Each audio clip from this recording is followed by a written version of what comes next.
A quick like and subscribe really helps our channel grow and allows us to bring you even more amazing content. Thank you for your support. When my brother Joe asked me to co-sign for his car loan, I pictured his wide, pleading eyes, like when we were kids and he convinced me to sneak him extra cookies from the kitchen. It would have been the same this time, I told myself. I'd sign, and inevitably, I'd be stuck with the debt I couldn't afford. I said no. What unfolded was beyond anything I could have imagined. It started that night. As I drifted to sleep, a rhythmic tapping resonated from downstairs. Hearts pounding a synchronized beat, I crept down, expecting maybe a rat or a loose shutter flapping in the wind. There wasn't much to see in the glow of my phone flashlight, a mere flicker of movement in the shadows. The tapping persisted in the following days, growing louder, more insistent, like a sinister metronome tightening its grip on my sanity. I could almost hear Joe's voice, chastising me for denying him, but that was impossible. He hadn't spoken to me since our confrontation. Then the dreams began.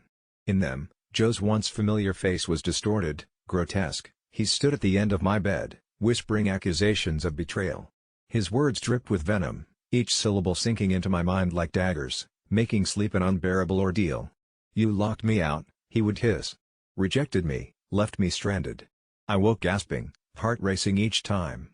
The fear lingered into the daylight, an unwelcome specter. I tried to brush it off, the stress was getting to me, surely. But the nightmares were only the beginning. Physical manifestations followed, like my own rendition of a cursed tale. My reflections in mirrors appeared warped, showing a face that wasn't quite mine. The sound of phantom footsteps echoed through the hallway late in the evening. Electrical devices flickered and fizzled in my presence, and the light bulbs exploded inexplicably, plunging the house into oppressive darkness. My phone, the solitary beacon in the nightly abyss, displayed erratic behaviors, texts from Joe appearing, incomprehensible gibberish interwoven with snatches of coherent thoughts. "Help me," one read, pixels distorted into a chilling plea. Yet when I struggled to respond, always, the screen would crackle, shattering each message like so much brittle ice. I reached out to my sister, the voice of reason, in hopes of finding some explanation, medical, spiritual. I would have accepted it all. The moment she walked in, her face twisted with unease, just like she'd smelled smoke thick on a windy night but couldn't find the fire. She paced through the house, murmuring a residual prayer. "Joe wouldn't hurt you," she reassured, though her eyes belied a deeper fear. As she left, the door shuddered with a vigor nothing short of a tempest's breath.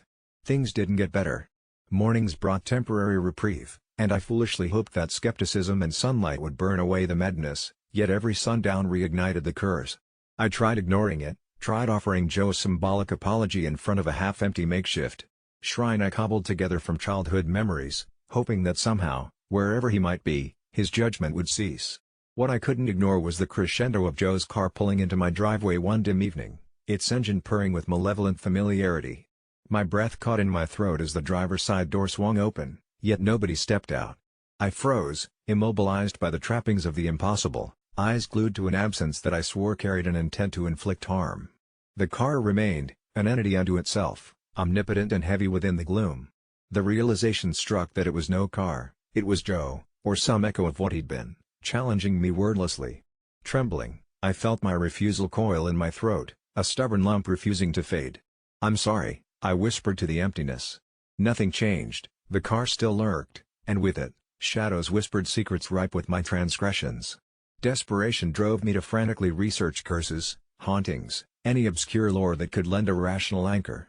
Everything suggested that my denial had invoked something much older, much angrier, resentment given a ghastly form.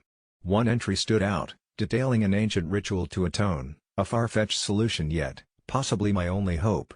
Under a full moon, I followed the obscure process as best I understood, line chalk drawings, whispers in tongues no living person should have heard, a single personal offering to appease the vengeful. That night, as I spoke the last phrase, my house shuddered, a shiver across timbered bones, and the darkness ebbed until it was nothing more than silence pressing against the walls. Peace slowly knitted itself into the fabric of my home. The car, mysteriously claimed by the dawn, vanished as abruptly and silently as it had arrived. Yet, even now, as I tap these keys, the truth haunts me. I should have just signed for the car. Some debts, it seems, lay deeper than paper, lurking in shadows unseen, in echoes of the choices we can unmake. I never thought the word confession would bind me to this web of truth and lies, but here I am, ready to unravel it. I suppose it all began when I was 13, a tumultuous age where imagination and reality seemed to blur into an intricate dance of fear and longing. Growing up, urban legends about our town were woven into the fabric of our existence. The most sinister of them whispered about the old Barclay house, a decrepit ruin that slouched at the town's edge like a weary old man. Countless tales wrapped it in darkness, stories of missing children and whispered curses that snagged on the breezes that sliced down Main Street. It was in this atmosphere of half-formed shadows and unspeakable dread that I first told my lie. I mentioned the Barclay house during show and tell at school, an insignificant mention that spiraled out of control. My uncle was attacked there, I said, embellishing each word with the envy only a child wishing to be noticed could conjure. A lie to garner attention, to feel, for a moment, the thrilling pity in my classmates' eyes. That evening, as I walked home beneath a swollen autumn sky, something peculiar happened. I began to genuinely fear the house and the stories spun around it. I even started dreaming about that old place, dreams where shadows peeled themselves from the walls to whisper secrets I couldn't quite catch. Oddly enough, the dreams didn't scare me, they intrigued me, as if the house itself were a living, breathing entity reaching out. I became obsessed. Up at night, unable to sleep, I'd find myself gazing out my window where only a sliver of the old Barclay's roof crest was visible, backlit by the town's dim streetlights. My life turned into a revolving door of truth and deception, reality as porous as the town's old ghost stories. I found myself feeding into my own lies, craving the taste of each fabrication's power, a power that seeped into my waking life. Strangely, my parents never contradicted my stories. Their silence seemed complicit, almost as if they, too, feared the legends, which only added layers to my tangled web. As the stories spread, I remember a stranger knocking at our door. Disguised as a harmless letter carrier, she knew everything about me, reminders of my own details now muddled by repeated illusions. Her visit was a trigger, unraveling memories like threads in a tapestry, dragging me into a past where I hugged shadows for comfort. My heart hammered erratically as she asked questions, delicate yet probing. Something about her eyes, that deep murk of old secrets and raw honesty, made me confess my concocted tales, stuttering through excuses that felt like dead leaves rustling on forgotten streets. But then something unexpected happened. A glint in her eyes, a slither of knowing that felt rooted in another plane of understanding, shifted my perception. But what if some of it was true? She whispered, leaving behind a chilling promise, a possibility. Hours later, feeling both lighter and more burdened by what I'd shared, I sat and thought. Who was she? A ghost of conscience or a purveyor of forgotten truths? The questions swirled like autumn leaves caught in an unwilling dance, a dance marked by confusion, guilt, and an odd sense of relief. I became acutely aware that the lines I blurred had become walls in my mind, protecting and hiding emotions buried deep. For days, I couldn't shake off the knowledge that the Barclay house pulled at me, as if accusing me of my fabrications, daring me to reconcile with whatever lurked there. Finally, driven by an inexplicable resolve, I decided to confront the old place. The world seemed to hush as I stood before the ominous framework of the Barclay house, its silhouette etched against the twilight sky like a scar on the town's memory. With every tentative step, reality flickered, its fragile tapestry a mockery of my earlier musings. The door, aged and unreliable as my fabricated memories, creaked open. Inside, the air felt alive, charged with stories untold and ghosts of events long past. Each creak of the floorboards, every whisper of the wind through cracked windows, seemed to murmur truths all their own. My mind raced with visions, fragments of potential truths born from my own fabrications. As I reached the heart of the house, that old dining room where raindrops played forlorn symphonies on the shattered windows, I realized I was no longer afraid of what had happened to my imaginary uncle. Instead, I felt an overwhelming connection to something I couldn't quite name. As shadows climbed the walls, I heard them, those whispers from my dreams, clearer now, unraveling the knots in my mind. They didn't voice horror or dread, rather a soothing tale, a tale of acceptance, where fiction no longer enticed me to distort my past. The lie I'd spun no longer held me, it released me. As I left the old Barclay house behind, stepping into the chill embrace of night with a heart unburdened, I knew the truth at last, the shadows were mine, and in confronting them, I found not horror but a hesitant peace, knowing that somewhere in the web of truth and lies, I had discovered myself. I've always prided myself on being the kind of person who does right by others. I've donated to charity, volunteered at animal shelters, mentored kids from underprivileged backgrounds, you name it, I've done it. For years, I wore this goodness like a badge of honor, thinking it was all that mattered. But I've recently had a disturbing revelation, One that's shaken me to my core. I'm a good person, yes, but I'm not a nice person. This might sound like semantics, but let me explain. It all started on an ordinary Tuesday when a knock on my front door interrupted my evening routine. The face behind the peephole was unfamiliar, yet there was something unsettling about the man's eyes. They glinted with a strange intensity as if harboring a secret they intended to share whether I liked it or not. Against my better judgment, I opened the door. His presence was disarming, not for any overt threat, but because of his calm insistence that he had something important to say to me. "You've always thought of yourself as someone who does the right thing," he began, his voice almost hypnotic in its evenness, "but you've never considered the cost of that goodness." I should have shut the door in his face, but something about his words stopped me cold. He went on to recount incidents from my life, things only I could know. He talked about the time I had called out a colleague for plagiarism, a good deed that had effectively ruined her career. He reminded me of the protest I had organized against a local business for unethical practices, a campaign that had led to layoffs and financial hardship for dozens of employees. Finally, he mentioned my decision to step in when a friend was having marital issues. My interference, though well-intentioned, had resulted in an ugly divorce. I felt a growing nausea in my gut as he unearthed these memories. I had never stopped to consider the collateral damage of my actions. The man called what I did good but not nice, and that distinction was tearing me apart. Was it possible to be morally right yet utterly lacking in empathy? As horrifying as it was to admit, I couldn't deny the truth of what he said. My goodness had been weaponized, wielded like a blunt instrument with no regard for the casualties left in its wake. I asked him why he came to tell me this, and he simply smiled, a chilling expression devoid of warmth. "Because it's time you faced it," he said. With that cryptic statement, he turned and walked away, leaving me to stew in a swamp of doubt and self-loathing. I tried to forget his visit, but his words clung to my thoughts like a stubborn echo. My life, once a tapestry of pride and accomplishment, now seemed more akin to a patchwork of unintended harm. In my pursuit of integrity, I realized I had strayed from kindness, a realization forcing me to confront the shadows of my own conscience. The weight of it was suffocating, and for the first time, I questioned my own moral compass. Were my motivations ever truly selfless, or were they driven by a need for validation? I found myself avoiding interactions, fearful of the damage my good intentions might inflict. Paradoxically, my newfound awareness freed me from the illusion of moral superiority and shackled me with the burden of doubt. However, this internal crisis birthed a change, a resolve to listen first, act later. As weeks turned into months, I learned to embrace the chaos of others' lives without imposing my sanctimonious judgments. Though the path was fraught with challenges, I realized the true hell wasn't in being a bad person, but in being good without being nice. That anonymous visitor had been a catalyst, a haunting enigma that empowered me to redefine my humanity. Perhaps I'll never know who he was or why he chose me, but one thing is certain, he changed my life. Now, whenever I reflect on my actions, I carry with me the nagging reminder of what it means to be good and why it's more important, albeit harder, to be nice. I never expected to encounter something unimaginable at the yoga studio, a place of peace and tranquility for most of us. The Tuesday evening class was always packed, filled with people looking to unwind after a long day. As the instructor, it was my duty to ensure everyone was comfortable and had enough space to practice without disturbance. That's why it caught my attention when an unfamiliar woman walked in, eyes scanning for a spot.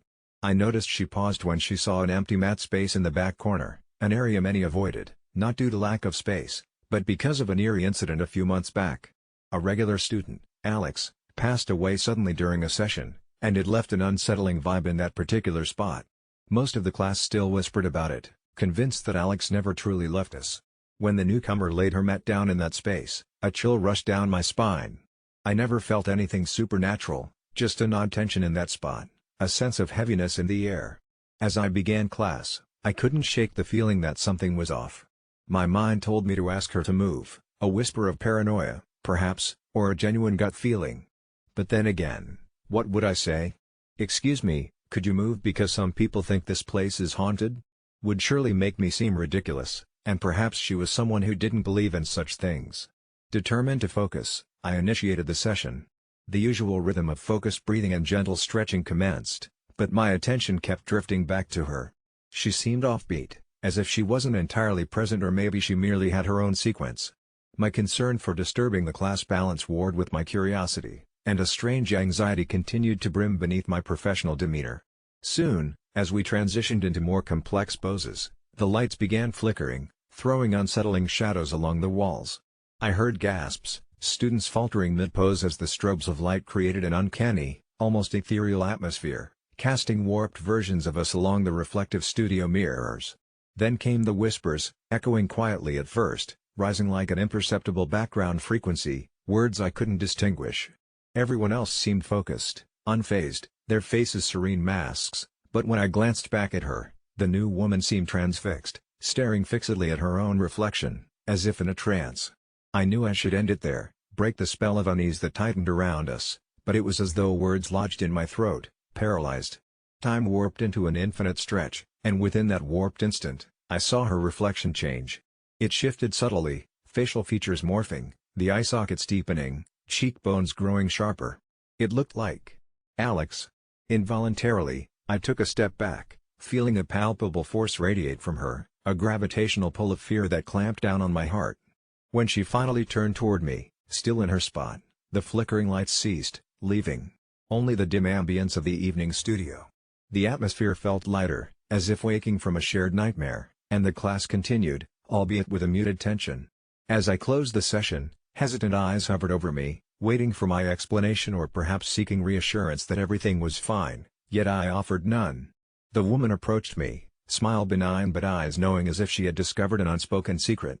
"Thank you for the class," she said softly, walking past. In that fleeting moment, a cold breeze entered the studio, rustling the mats, a reminder, perhaps, that some boundaries should not be displaced, that some spaces were meant to be left undisturbed.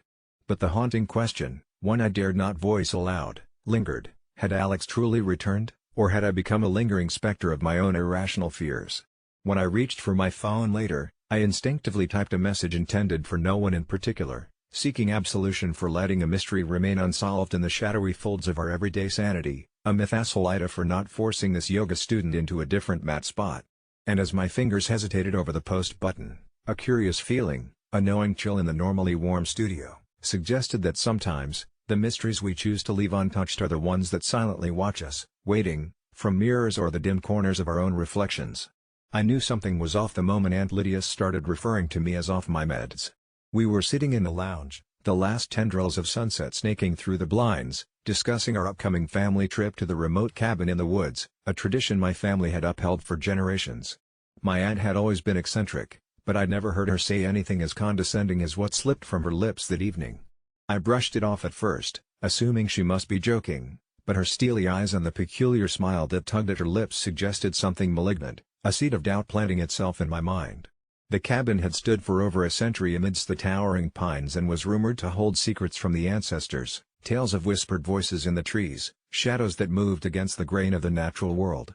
I'd heard the stories around the campfire, the way everyone's faces would glow, eyes flicking nervously toward the darkness. But now, with these words hanging in the air, they seemed less like stories and more like warnings. Perhaps it was the stress of the upcoming trip and the weight of continuing family traditions that nudged me toward paranoia. I couldn't shake the feeling that Aunt Lydia's comment was more than an offhand snark. She had never been fond of my planning skills and often criticized the small details that didn't match her lofty expectations. Now, it felt personal, almost as if she was foreshadowing some madness that only she perceived. The idea festered: what if those words were not just a slight, but a prophecy? Late that night, I sifted through childhood memories, moments spent at that cabin in innocent reverie. But now, shadows loomed longer, the creaks in the floorboards sounded ominously deliberate, and the air felt heavy with unsaid things. As packing day loomed closer, Aunt Lydia's words became harder to ignore. I'd always dealt with bouts of anxiety, a piece of family lore that was well worn and, apparently, family ammunition. Wrestling with my decision, I mulled over whether canceling her invitation could avert whatever this looming misfortune was. Could uninviting Aunt Lydia somehow cleanse the uncertainty she had bewitched upon our trip? The whispers of family spirits in the forests began to replay in my mind, growing louder, and Aunt's words reverberated along with them. The night before departure, something strange happened. I was lying in bed, deliberately comforting myself with thoughts of fresh pine scents and escape from my urban monotony, when my phone buzzed violently across the nightstand. The screen glared, revealing a video message, something Aunt Lydia had never sent before. With a begrudging curiosity and a hint of trepidation, I opened the message. The screen flickered, And then there she was, not Aunt Lydia as I knew her, but a hollow, stern visage illuminated by the glow of a full moon. "The cabin knows, dear," she said flatly, eyes void of warmth. "It holds what binds us, the patchwork of our past." Then the video glitched, and her face was gone, leaving only unsettling static before the file vanished completely. I sat up, heart pounding. Her words felt as cryptic as the strange shadows they conjured in my room, and a newfound dread settled in the pit of my stomach. That morning, I made my decision. I texted Aunt Lydia with as much civility as I could muster, saying that it was best she sat this year out. The silence that followed was palpable, dense with something unnameable. Despite this unease, the trip went on with just my immediate family. The drive was languid, the landscape shifting from the mundane to the arcane as we wound our way through thickets and bypassed towns where time stood still. That evening, the cabin emerged from the twilight, just as I remembered it, etched in nostalgia yet veiled with new enigmas since Lydia's absence now haunted it. Nights were silent but charged, the air thick with anticipation of every creak, every rustle of branches something of an omen. Then, it started. As I unpacked in my old bedroom, I found a small, neatly wrapped package on my bed. A bleak chill ran through me as I unwrapped it to find a delicate, antique music box. It played a haunting melody, one my grandmother used to hum each morning at the cabin, a melody Aunt Lydia adored. The next few days unraveled quickly. Each night I dreamt of the same thing, an endless forest, the path leading deeper and deeper until footsteps would join me, a soft laughter echoing from behind. It was laughter I knew, sharp and familiar. Lydia's voice called out playfully, tauntingly, "Off your meds?" That same night, after another dream-fed sweat, as I wandered into the pine-sorted darkness to clear my head, I heard the murmurs. The whispered soft cries of "off your meds," blending seamlessly into the rustling leaves. They swirled around me, seeping through my facade of sanity. What was happening? Was Aunt Lydia right? I fought to keep a grasp on reality as each day the boundary blurred, an uninvited compulsion to retreat further into the forest each night, my aunt's laughter the melody drawing me onward. I confronted my family the second morning, voice cracking as I recounted the uncanny experiences. They tried to soothe me, blamed the thin mountain air and campfire stories. But their words floundered in the haze of growing insanity.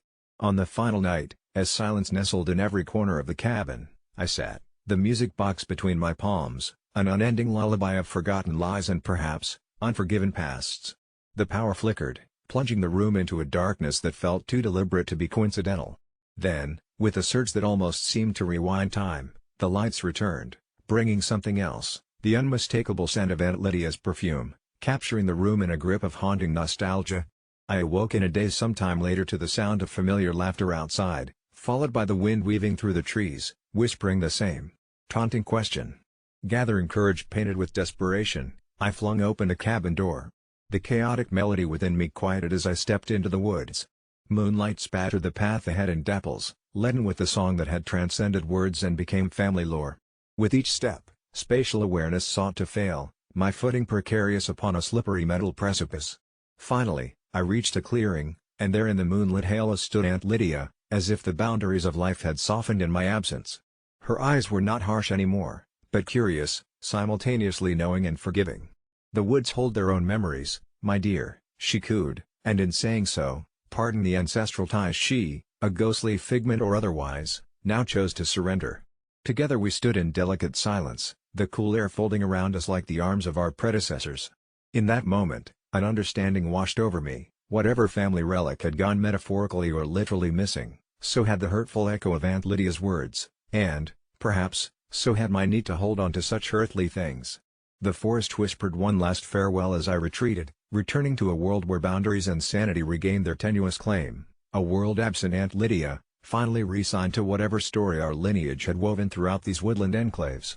Returning to the cabin, through swirling shadows that now felt more like family than fear, I entered knowing the trip had changed something, perhaps even set a spirit free, including mine from the clutches of past affronts. I always considered myself a rational person, not prone to flights of fancy or superstition, which is what makes what happened to me all the more difficult to process. On a particularly oppressive summer evening, the kind where the air feels thick and static, I found myself walking the less traveled path that cut through the woods behind my house. It was a path I'd walked 100 times or more, always reveling in the peace that only the solitude of the forest could provide. But that night felt different. The usual comfort of the shrouding trees seemed heavy, foreboding, as if the air itself buzzed with some unseen presence. Lost in thought, I almost stepped on it, a snake, elegantly poised and more strikingly colored than any I had ever seen. Its scales shimmered in the moonlight, hues of emerald and midnight blue intertwined in an otherworldly dance. What happened next still churns my stomach with disbelief. It spoke. Well, not with words, not exactly, but the meaning pressed itself into my mind with undeniable clarity and urgency. "I am New Sphera," it announced, "a god among my kind, once venerated and now forgotten by the tides of humanity." I blinked, refusing to believe my senses, but as I stared into its hypnotic eyes, a part of me, perhaps more instinctual than I care to admit, accepted a reality more expansive than I had been prepared to entertain. "You're skeptical," New Sphera continued, the words threading through my subconscious like silk, "but there was a time when you too would have recognized my divinity." I felt a pull then, an inexplicable yearning to understand the depths of this creature's proclamations. "Why me?" I questioned, my voice barely a whisper in the quiet of the night. "Why reveal yourself now?" The snake shifted, coiling its body in a way that seemed too fluid, too deliberate for any ordinary earthly serpent.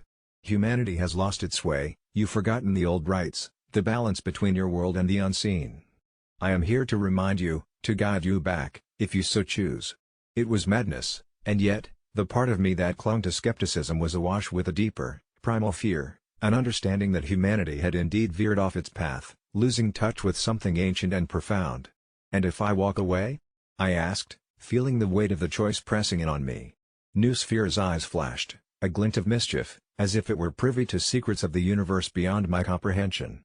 "You could ignore me, dismiss this as a strange dream, a bizarre figment of the night, but the consequences ripple far beyond your species." I felt a chill, not from the night but from the gravity of its words. Despite myself, I was drawn closer, both to the snake and the implications of its promise. Yet doubt tethered me to the ground, keeping me from plunging headlong into belief. "Proof," I demanded, "give me something tangible, something undeniable." With a fluid elegance, New Sphera flicked its tail, and the world around me shifted, as if reality itself bent to its will. For an instant, I glimpsed through the layers of existence, faint outlines of other times, other places, shadows of creatures that danced on the peripheries of what we call real. It was breathtaking and terrifying, a vision so vast and intricate that I staggered under its weight. Then, just as suddenly, it was gone, and I was alone once more with the snake softly regarding me. "What you perceive as reality is but a fraction of the whole," it explained. "A grander scheme lies beneath, a tapestry in which all are threads." It was unthinkable to return to normalcy, to the mundane humdrum knowing what I now knew, or rather, what I now sensed. New Sphera had altered something fundamental in me, a shift that couldn't be undone. I didn't need further convincing, the truth lay between the beats of my heart and the spaces between breaths. "I'll help you," I agreed, feeling an unsettling sense that this decision had been predestined. The forest around us seemed to pulse in acknowledgement, an unseen force aligning at that moment, acknowledging the path set before me. New Sphera curled its length around an ancient tree, its presence familiar now, as if it had always been lurking just beyond my awareness, waiting for the right moment to reveal itself. "Together, we can restore the balance, rekindle the forgotten reverence between man and nature," it declared, and with each word, I felt the enormity of the journey ahead settle over me like a mantle.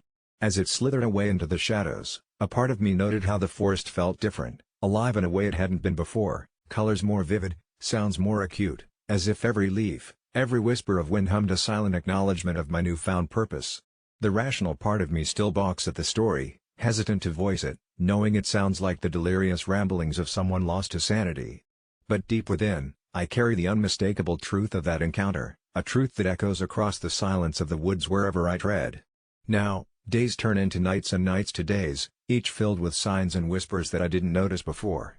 I'm in too deep to ignore it now. I am chosen, a conduit between worlds, and I cannot escape the destiny penned by a snake who claimed it was a god. The tension in my physics class had been building ever since our new teacher, Mr. Bryson, accidentally marked an incorrect question on our last quiz. It was one of those minor errors that teachers sometimes make, the kind they would routinely fix afterward, but not this time. Due to some glitch in his grading program, Mr. Bryson didn't notice the issue, and as fate would have it, the oversight allowed Jenny, the class genius, to bask in her first ever perfect score.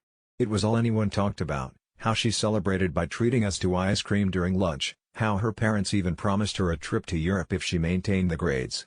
I sat 2 rows behind her, haplessly aware that the question in error was glaringly incorrect. An awkward responsibility churned inside me. I had a knack for details, and overlooking things like this didn't sit right with me. I agonized for days, battling between the justice of truth and the humane appeal of not crushing Jenny's moment of triumph. Finally, my innate need for accuracy compelled me to approach Mr. Bryson after class. Telling him wasn't easy. My voice was a whisper, barely audible over the clattering sounds of departing students. His brow furrowed as I pointed out the error, and while his lips tightened into a thin line, his eyes conveyed reluctant acknowledgement. He thanked me for my honesty, and I left with my heart pounding. By the next day, an ominous cloud seemed to cast a shadow over the entire school. Word had spread like wildfire, albeit not accurately, as rumors twisted me into a villain who snatched away Jenny's dreams. I could almost feel the stares boring into my back in the hallways. The universe had a peculiar way of turning right into wrong, but this felt darker, conspiratorial. Even the weather seemed to echo the whispering animosity. Gray clouds hung low, the air damp with an impending downpour that added an eerie ambience to the unfolding drama. I tried avoiding eye contact, feeling the prickly sensation of being watched. Jenny hadn't been to school all morning. Word was, she had fallen sick. I felt queasier with each passing period. Then came the lunchtime confrontation in the absence of Jenny. Her groupies cornered me, their expressions a blend of accusation and bewilderment. They demanded a retraction or, at the very least, an apology. But could you truly apologize for seeking the truth?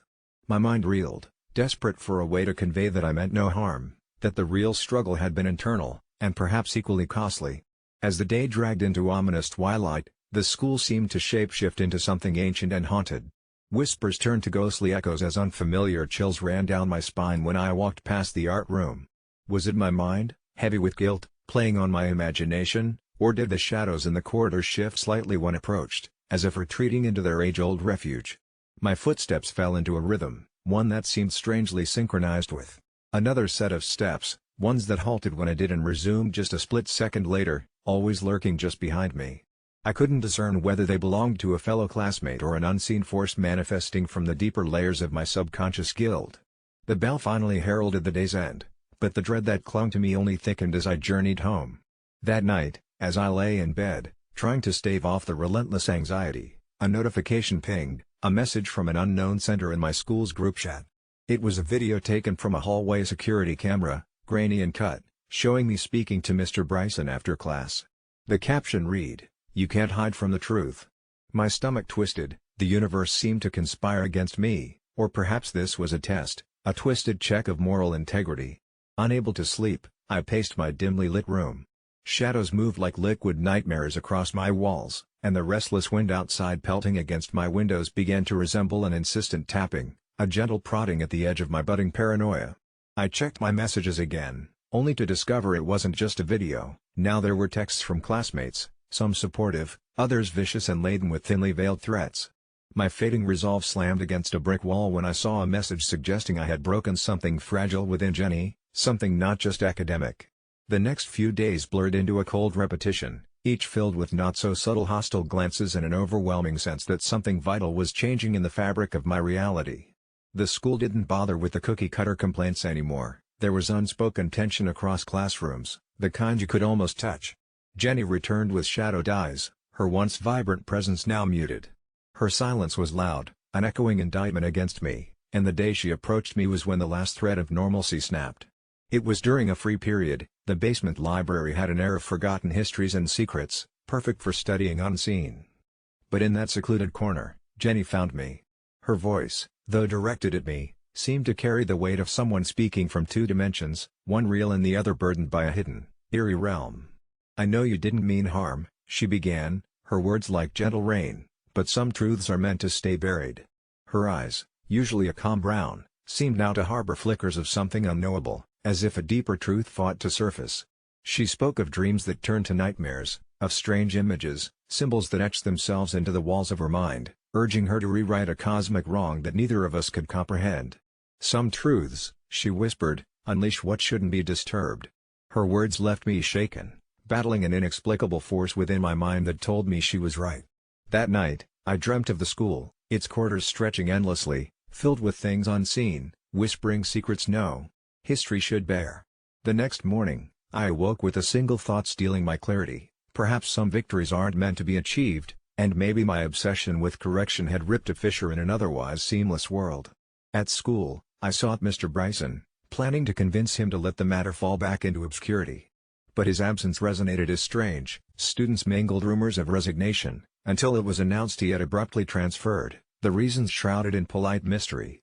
The air was charged with something unsaid, and as I wandered the silent halls once more, a realization unfolded.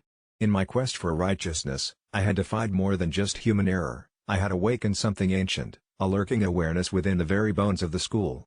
From then on, while the details of the quiz dilemma faded like a forgotten headline, an understanding took root in the secret corners of my consciousness. Some truths, once revealed, cannot coexist peacefully with our own fragile reality. Things had been tense between Kelly and me ever since the engagement. Karen, Kelly's mother, had disapproved from day one. She believed I wasn't career-focused enough for her daughter, which was ironic given that my startup was finally taking off. My relationship with Kelly seemed like a perfect story, college sweethearts who defied odds and family expectations to be together. But Karen's hovering presence constantly loomed over us like a storm about to break. Our engagement was supposed to be a fresh start, a chance for happiness, yet when Karen unexpectedly passed away, everything turned upside down.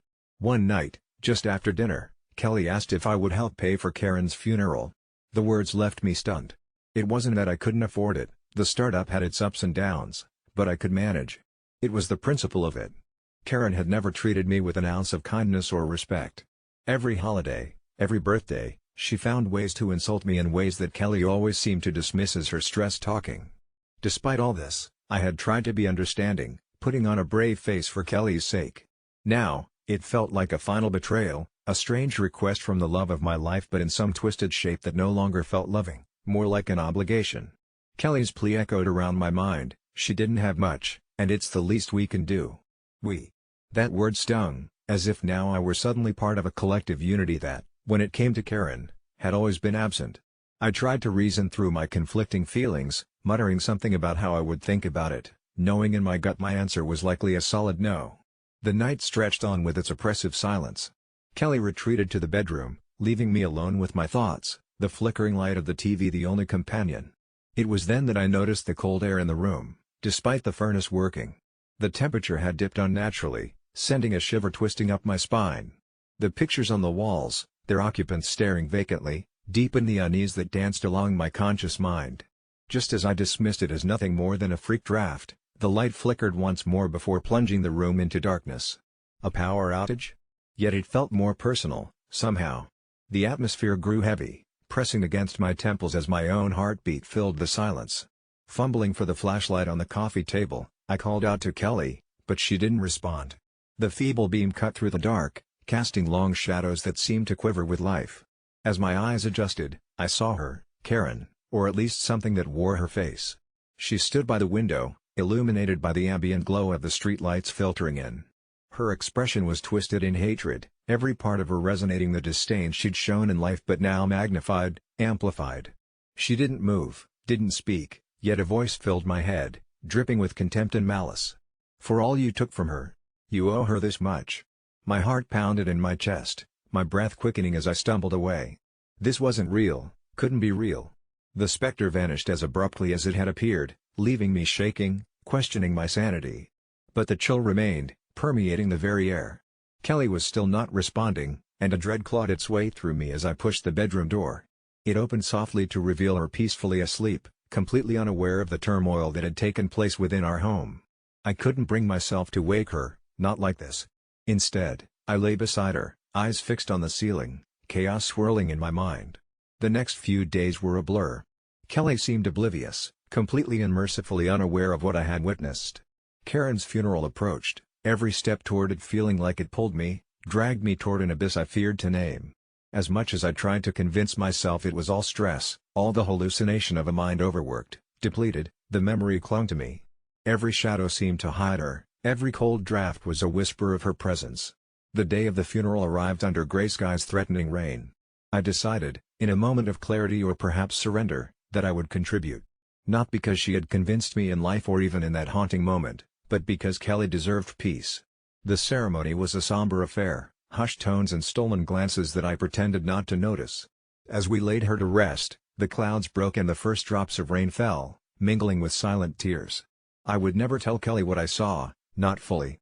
Instead, I held her hand, shared her grief, and whispered reassurances against the cold reality of our shared silence. Yet, every so often, in the quiet moments when the world fades, I feel a chill, a reminder of that darkened room, of promises extracted from the depths of fear. And as much as I want to believe in moving on, some specters never fully release their hold. For years, I worked the night shift as a 911 operator in a small town, passing my time in a dimly lit room filled with the monotonous hum of computers and the static of radios. We were a tight-knit group, bonded by the endless stream of emergencies filtering through our headsets, each of us hardened by the chaos, yet silently softened by the few miracles stitched into the fabric of disaster. There was Mary, the steady hand and soothing voice that could calm the panicked heart. Beside her was Dave, the graveyard shift jokester whose laughter hid a weariness none of us dared address. Then there was me, ever the listener, the silent communicator who grappled with every call, haunted by the voices that echoed long after the shift ended. We thought we'd heard it all, the shrill screams of fire, the frantic cries of a robbery in progress, the chilling, desperate gasps during a violent storm, but nothing prepared us for the call that shattered our understanding of reality. It was just past 2 a.m. when my phone line crackled to life, an almost fleshy whisper slithering through the static, sounding like it echoed from miles away, or perhaps from another world altogether. A child's voice carried over, trembling, the words hitching like they were climbing over sobs.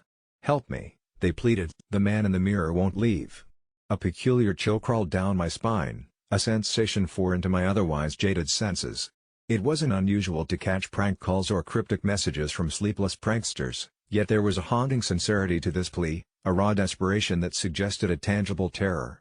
I followed protocol, asking for the name, the location, but the reply I got was a gut-twisting, "He's here now." He just smiled. The line went dead, leaving my heart pounding like a frantic fist against a locked door. A chill silence fell over the room, an oppressive blanket of unease that settled thickly. Everything felt wrong, the displaced shadows cast by flickering monitors flickered menacingly. Mary, sensing my distress, glanced over, her quizzical look shifting to one of alarm upon seeing my expression. Without a word, I replayed the call, amplifying the whisper through the central speakers. Each pause, each distorted breath echoed, twisting into something sinister and alive.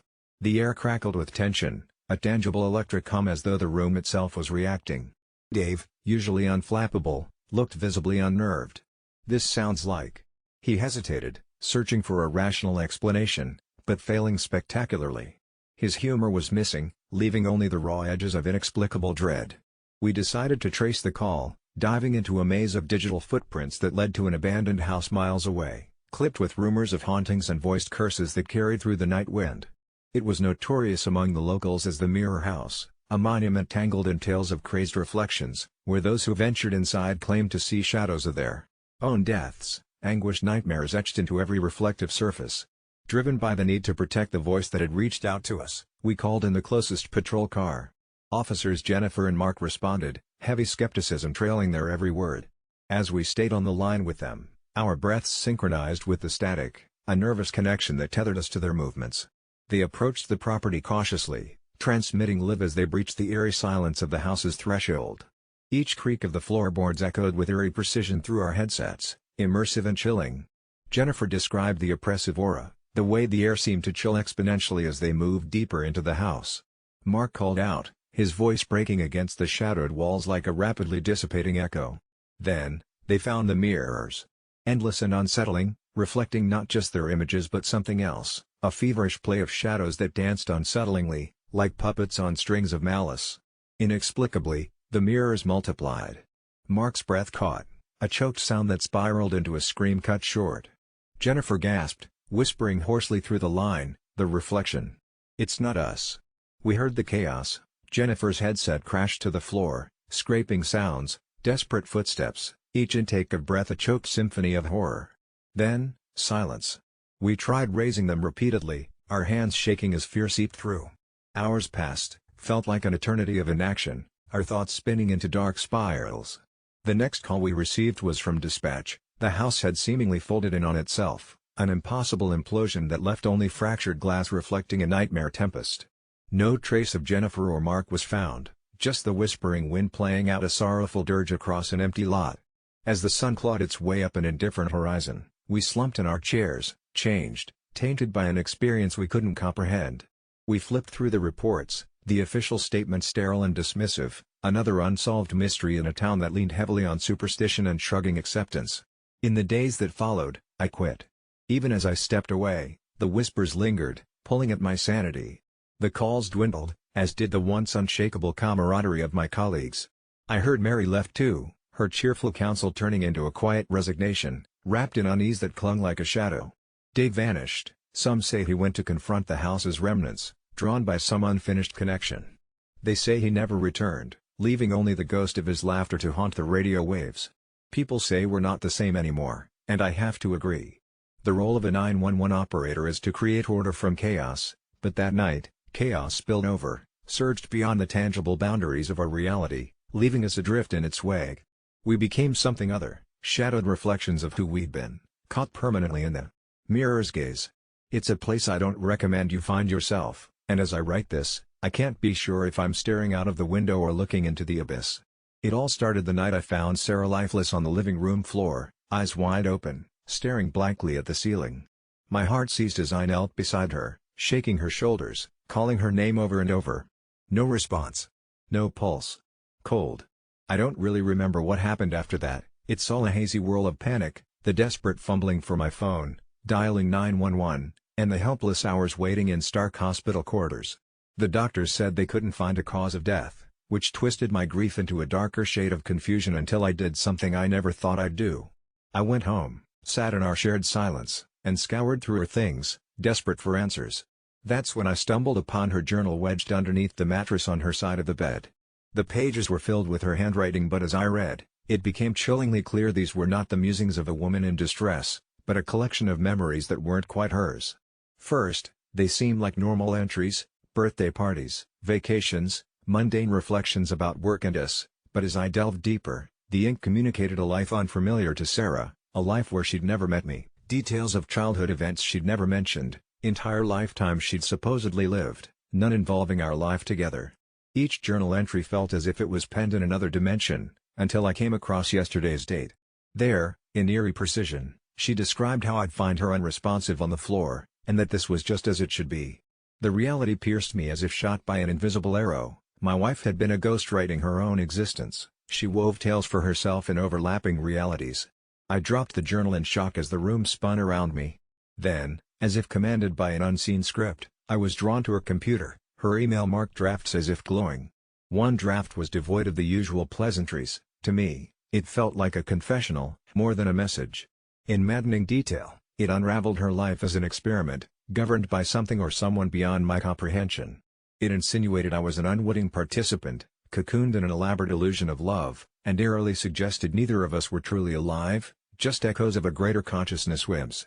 As these truths incubated my newfound paranoia, the reality I clung to fragmented. A phone call with her mother insisting Sarah had no siblings when I distinctly remembered visiting a sister's gravesite with Sarah, the sudden absence of our wedding photos from every corner of our home, our neighbor recoiling in confusion when I asked about the block party they hosted just last month, which now they denied ever having planned.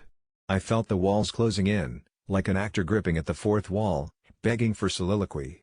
I couldn't sleep, couldn't eat, only peer over the edge of my sanity into the abyss of possibility that our entire life together might be a deranged fiction.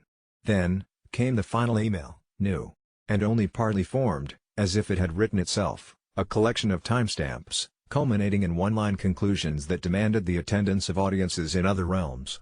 My heart dropped as I realized these audiences might just be those who are living our story, observing us, passing off our fears, our sufferings as entertainment. As of this morning, Sarah's body is gone without a trace, the police just another actor refusing to remember her existence, the house void of all evidence she resided within these walls. With each tick of the clock, I feel my own tangible sense of being slipping, a mere performer outlasting his epilogue. In the corners of this draft are whispers of endings and beginnings, a design suggesting this confession will eventually abduct me from my tether of sanity into the audience's embrace.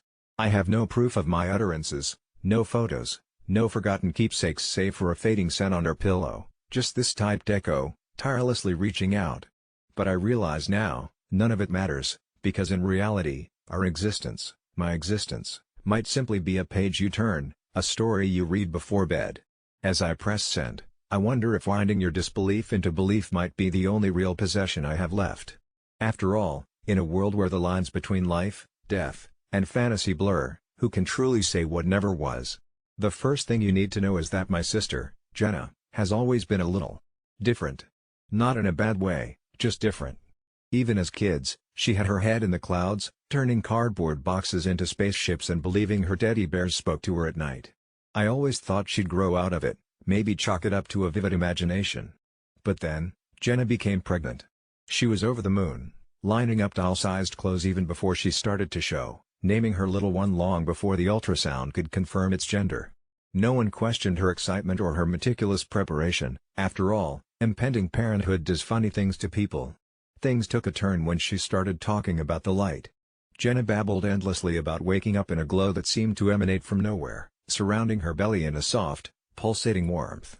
She insisted it was a sign that her baby was special, destined for something beyond our mundane comprehension. I dismissed it as new age mumbo-jumbo, the sort that expects you to align crystals to balance chakras. Then she invited me to her home, a small cottage nestled away on the edge of town, claiming she wanted me to meet her miracle. Her intensity almost deterred me, but family obligations won out, and curiosity nudged me forward. The indoors was fouler than I'd imagined, all windows sealed shut, air thick with incense and strange herbs, paintings of celestial phenomena cluttering the walls. Jenna floated about the place like someone possessed, whispering lullabies to her belly, urging it to glow for Auntie. She led me to the nursery where the atmosphere seemed to shift, an odd, oppressive heaviness settling over the room. In the crib, instead of the soft crib cushions and fluffy toys you'd expect, lay a jumbled mass of what looked like wires, slowly undulating as if breathing. It took a moment before I realized, the thing was emitting a ceaseless, soft hum. "Isn't he beautiful?" Jenna beamed with maternal pride, her eyes glazed with something that wasn't entirely sane. My mouth went dry.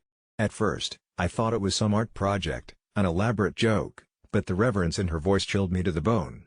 "It's not a real baby," I blurted out, horror gripping me, the moment of clarity ripping through the cocoon of unreality. Instantly, Jenna's face darkened, and her pupils seemed to swallow her irises. She accused me of jealousy, of failing to understand and appreciate the miracle she'd been chosen to carry. Nights became restless for me after that, hours haunted by the drone-like cannulation of circuits and a light that danced beneath my eyelids whenever they slid shut. Something was terribly wrong, clawing at the fringes of my consciousness. I returned, hunting for answers, half believing that I might find a logical explanation. Jenna's welcoming demeanor had soured. I was an outsider, a skeptic, someone trying to put out the light of her child's brilliance. Despite her protests, I inspected her home further, driven by an unseen force, stumbling across drawings that seemed to flicker and pulse, tracing the edges of what looked like machinery-exploded diagrams. My heart pounded erratically. The schematics were disturbingly detailed, suggesting much more than a child's game. Desperately, I sought help from friends and professionals, but they laughed off my concern, dismissing Jenna's obsession as eccentricity and my recounting as someone in need of a little less coffee. Determined, I clandestinely filmed our next interaction, needing evidence, something more than my words could convey. As my phone captured her jubilation, the room grew steadily brighter and my device began to overheat bizarrely, the screen flickering before blacking out entirely. Something in that nursery violated common sense, and being near it filled me with both dread and unnamable awe. "She has plans for us," Jenna kept repeating, rocking on her heels, her hands tracing signals into the fabric of reality I couldn't decipher. The members of an online forum I frequented were the only ones who seemed to take me seriously. They talked of ancient machines, spectral energies, cycles of rebirth, intertwining biology and technology, but it felt so abstract. On a whim, a fellow member offered to connect me with a friend into unraveling the unseen. This contact, when approached, seemed more intrigued than alarmed, offering his expertise for nearly nothing, but making me promise to keep an open mind to the impossible. The day he was to arrive, the sky erupted in a tempest of savage colors, as if some cosmic entity cracked an eye open briefly upon our corner of the world. We entered, he instinctively armed with devices I struggled to understand, and found Jenna cradling the mechanical bundle, as if it were flesh and blood. A single touch from him to the cradle and everything went black, not just the absence of light but a total, enveloping void. In that suffocating darkness, I couldn't tell where I ended and nothingness began. Whispers unlike any sound I'd heard filled the space between heartbeats. The pressure mounted until I thought I might shatter, and then daylight reasserted itself as though nothing had happened. The contraption now lay in dereliction, Jenna sobbing, a hollow ringing resonating through the cottage like a death knell. My contact assured us we'd collapsed a potentiality, a hybrid of intent and incident, one lingering too long between our world and wherever it emanated. Emerging, we found the town caught in a hushed awe. Many claimed they felt the earth shift, that the skies briefly wept a new kind of rain, one that left them feeling more alive, if not quite whole. Did we save Jenna and her child? The reality replayed in my mind constantly tore at me with unfinished threads, the knowledge that explore dimensions unseen often require a sacrifice not willingly given. Jenna doesn't speak of it, her mind seems to exist in a wrapped state, a tapestry reknitted where holes remain between the stitches. The incidents became folklore, as stories like these often do, but I watched from the periphery as small electrical anomalies began to appear, flocks of birds circling areas devoid of electronic noise, and wondered if something within the cracking tether to our reality had left its echo. Possibly an innocuous whisper long after the scream. Though it's quiet now, I dare not turn my back, refusing to see another glimmer lurking or confront shadows that would dare take form. So, tell me, does that make me the asshole? For trying to save my sister from something she didn't know she invited in, or for telling her cold truth that day? Perhaps the greatest truth is knowing how little we truly understand. I'm not one to post my life's mistakes on social media, but I have to get this off my chest, and I hope someone out there can understand or at least provide me some kind of absolution. About a month ago, life was normal. An average job, an average apartment, and well, an average life. But that all changed when I ran into my old college roommate, Joshua. We hadn't seen each other in years, merely exchanged the obligatory likes and comments on each other's online posts. Anyway, catching up over drinks turned into a constant hangout phase, reminiscing about old times made the mundane seem vibrant again. It was during one of those nights when Josh, visibly edgy and a bit too eager, introduced me to the game. It wasn't like any game I'd ever played before, it didn't have boards or dice, but it started with a plain manila envelope containing an address inside. The rules are simple, Josh said, eyes gleaming, deliver the envelope, and you get your prize. At first, I refused, it sounded like some twisted scavenger hunt, but curiosity and a little alcohol nudged me towards accepting his dare. I thought he was just messing with me. But when I opened the envelope, the address was unsettlingly close to where I lived. That night, with more than a few beers fortifying my courage, I walked over, like some late-night adventurer in my own urban tale. The place was dark, an old dilapidated house that looked like it hadn't seen life in ages. As instructed, I slipped the envelope through the mail slot and seconds later, my phone pinged with a notification of a deposit, $500. It felt surreal, confounding even, and my heart raced with a weird mixture of fear and exhilaration. I told myself it would be a one-time thing. But days passed, and that notification stared back at me, the money somehow whispering promises of easy success. Another week went by, and I became fixated on the contact saved in my phone simply as Game Master. Testing the waters, I messaged them, asking if there were more envelopes to deliver. Within minutes, I received a new address and a promise of a higher reward. Things snowballed from there. I'd drop off a package, always to these abandoned, haunting locations, and watch as my bank balance blossomed. It wasn't until the fourth delivery that something felt truly off. This address was way out in the woods, a place Google Maps struggled to pinpoint. I should have stopped then. Everything screamed at me to walk away, but dizzy from naivete or greed, I didn't listen. I followed the directions into what I was certain was the set of some horror movie, where trees felt like spectators and shadows twisted into memories of nightmares long forgotten. I was instructed to leave the package by a particular tree marked with a red ribbon. Sweat poured down my face in the chilling air, but the job was done quickly, and I returned home, heart still thudding loudly enough to echo in the silence of my sanctuary. But then things began changing. I noticed shadows in my apartment that flickered like wandering ghosts, and objects would be where I hadn't left them, tiny incremental shifts designed to drive anyone mad. At night, when sleep finally claimed me, vivid nightmares plagued my mind, dreams of empty eyes watching me through the slits of abandoned buildings and whispered threats in languages I couldn't understand. Worse, I started seeing someone, or something, out of the corner of my eye, just a tall, dark figure cloaked in obscurity, and every time I turned, it vanished, leaving only traces of an overwhelming dread. Part of me wanted to confront Josh, hear answers from him if I had to, but he disappeared from town without a trace, no phone calls, no status updates, as if he never existed at all. Meanwhile, my paranoia flared into anxiety, and common sounds around me could turn harmless days into haunted nights. Desperate for clarity, I reached out one last time to the game master, begging for an understanding, a reason for these mind-numbing experiences. What I received wasn't a reply, but another envelope under my door, a mirror to my first task but somehow much heavier with an unnameable menace. Inside was a picture, a photograph of my very own apartment building. This time there were no instructions, only a knowing threat sealed with the absence of words. Real fear gripped me then, every facade of self-assurance crumbled, as though life's script was rewritten by some unseen hand. So, I did the only thing I thought might end this, left the city, packed what I could carry and drove across state lines to a place where there are no envelopes, no strange games with rules veiled by darkness. I don't know how far I've driven, or for how long, but with every mile, the bizarre heaviness surrounding me feels diluted. Still, I'm haunted by the feeling that eyes remain fixed, watching, waiting, perhaps even judging. As I pen this, hidden in the imprecision of anonymity, I realize my past decisions unshackled forces that I may never escape. This isn't a confession meant to purge guilt, nor a means to warn others of the unknown lurking in seemingly innocent challenges.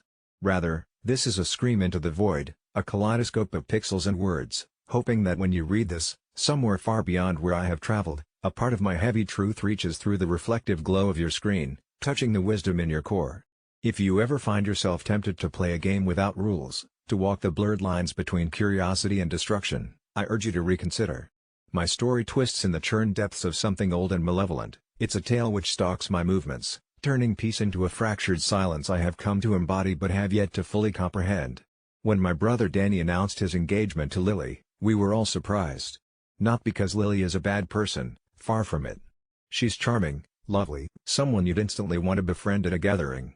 But there's always been something odd, a kind of unsettling duplicity in her eyes, the kind you notice but can't quite place. Still, they seemed genuinely happy, and that should have been enough. But one evening, as I sat on my mum's floral upholstered sofa, sipping a cup of still warm chamomile tea, she leaned in conspiratorially and said, "Have you ever wondered if she's truly who she says she is?" I laughed it off, but the question wormed its way into my mind. See, Danny had become distant, moody even, since the engagement, and he used to tell me everything.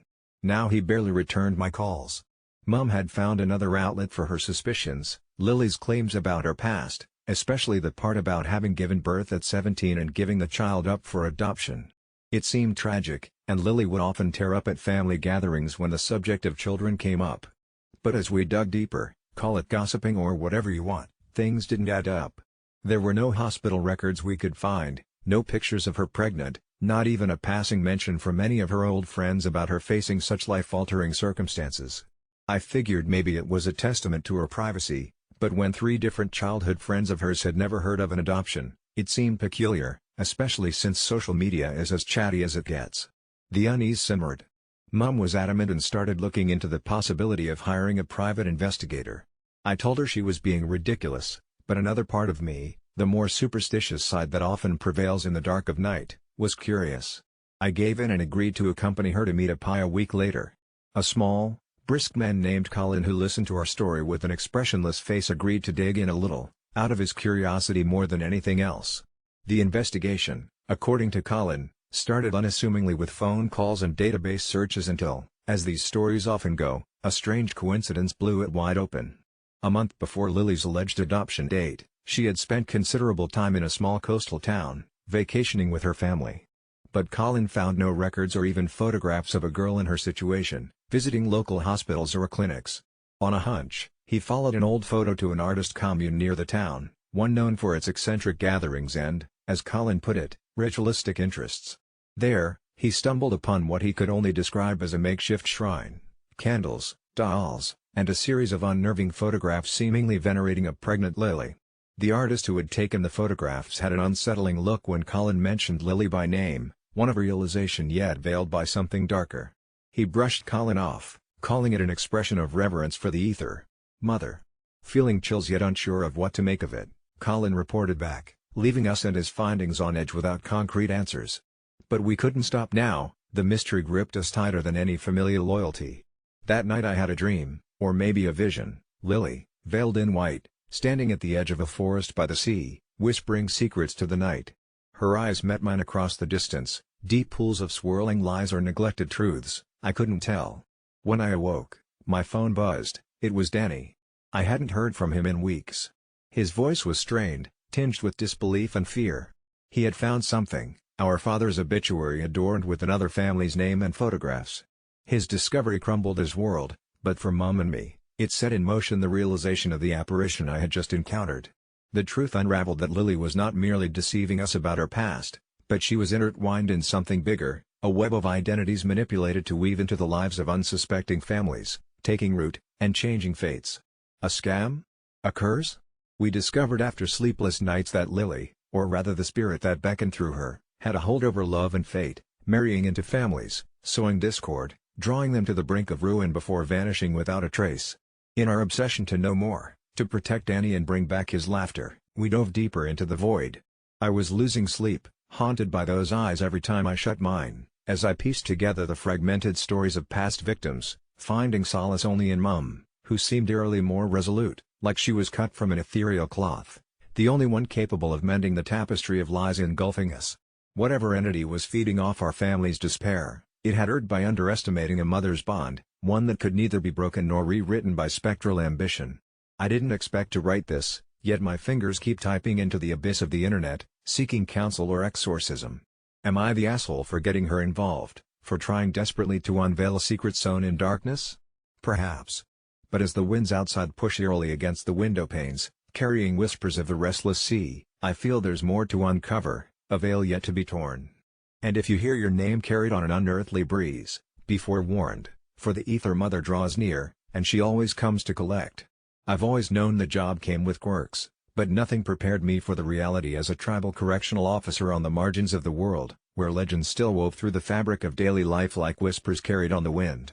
My first day set the stage with a list handed to me. Darlene, the seasoned officer, her eyes carrying the weight of 1,000 untold stories, instructed, "These are the 5 rules you must follow if you want to survive here." Rule 1 was deceptively straightforward: never cross the threshold of the visitor's center until the sun had fully risen. At first, this seemed like mere formality, perhaps a nod to local tradition or just typical early morning protocol. But when I broke it, eager to catch a glimpse of the inmates' morning routines, the shadows seemed to ripple and shift perceptibly, as if the walls themselves resented my untimely presence. The brisk, northern wind bit through my uniform, echoing with a persistent, low moan. Soon enough, I realized Rule 1 wasn't about morning routines, it was about the protection afforded by the light of day. Rule 2 bound us tightly to the territory's spiritual roots: never touch the iron gates unless you had first walked the sacred grounds, a small patch of earth cradled by ancient trees behind the facility. An odd practice, to be sure, yet breaking it once taught me an unforgettable lesson, an icy surge coursed through my veins upon touching that cold, rusty metal without paying respects, leaving my hand numb and tingling for hours. Darlene found me rubbing my hand frantically against my leg, muttering under her breath, "You'll learn, we all do." There was no reprimand, just a solemn understanding among those who worked here about forces at play beyond bureaucratic mandates. Rule 3 was a grave one, hushed and shadowed in warning with its utterance: any inmate, particularly the ones who spoke in chants during certain moonlit nights, should never be interrupted. Interrupting these low, vibrational hymns could trigger things that were best left undisturbed. The first time I heard it, the hair on the back of my neck stood on end. It wasn't language as we knew it, it was primal, affecting the air, setting it abuzz with invisible electricity. We were to walk away, offer a silent prayer, and let the chant run its natural course, for the stories passed down spoke of spirits called forth and shackles unseen clanging against ethereal bars when their rhythm was halted. By the time I encountered Rule 4, I was well versed in the uncanny: never eat food left unaccounted for in the mess hall, no matter how innocuous it seemed. An offering, it was said, to the ancestors who watched over the grounds. One bite from an unmarked apple left on a counter too tempting in my early days there sent my world spiraling. Hallucinations of figures towering over my bed at night ensued, and Darlene found me wandering the halls at midnight, caught in a sleepwalking nightmare unable to wake. She led me back to my bunk, all without a word, just a knowing shake of her head, before she rattled off a cryptic prayer at the foot of my bed. The 5th and final rule was the most perplexing, hinted at with half-breathed anecdotes: never linger near the old cemetery after hours. Nestled just beyond the corral, it lived under perpetual fog as if nature herself whispered sorrow over its resting occupants. The night I neglected that rule, enthralled by the moon's distorted reflection in the mist, was the night I finally understood.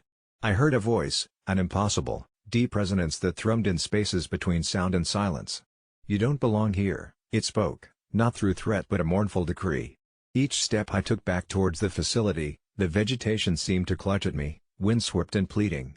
It was then Darlene found me, her lantern's light casting a glow, and with a voice as ancient as the lore she uttered, "Every place has its rules. Ours just come from deeper roots." These rules, as irrational as they seemed, had purpose, an unspoken pact between our modern duties and the spirits entwined with the land's history. Living them became second nature, a dance of respect and survival.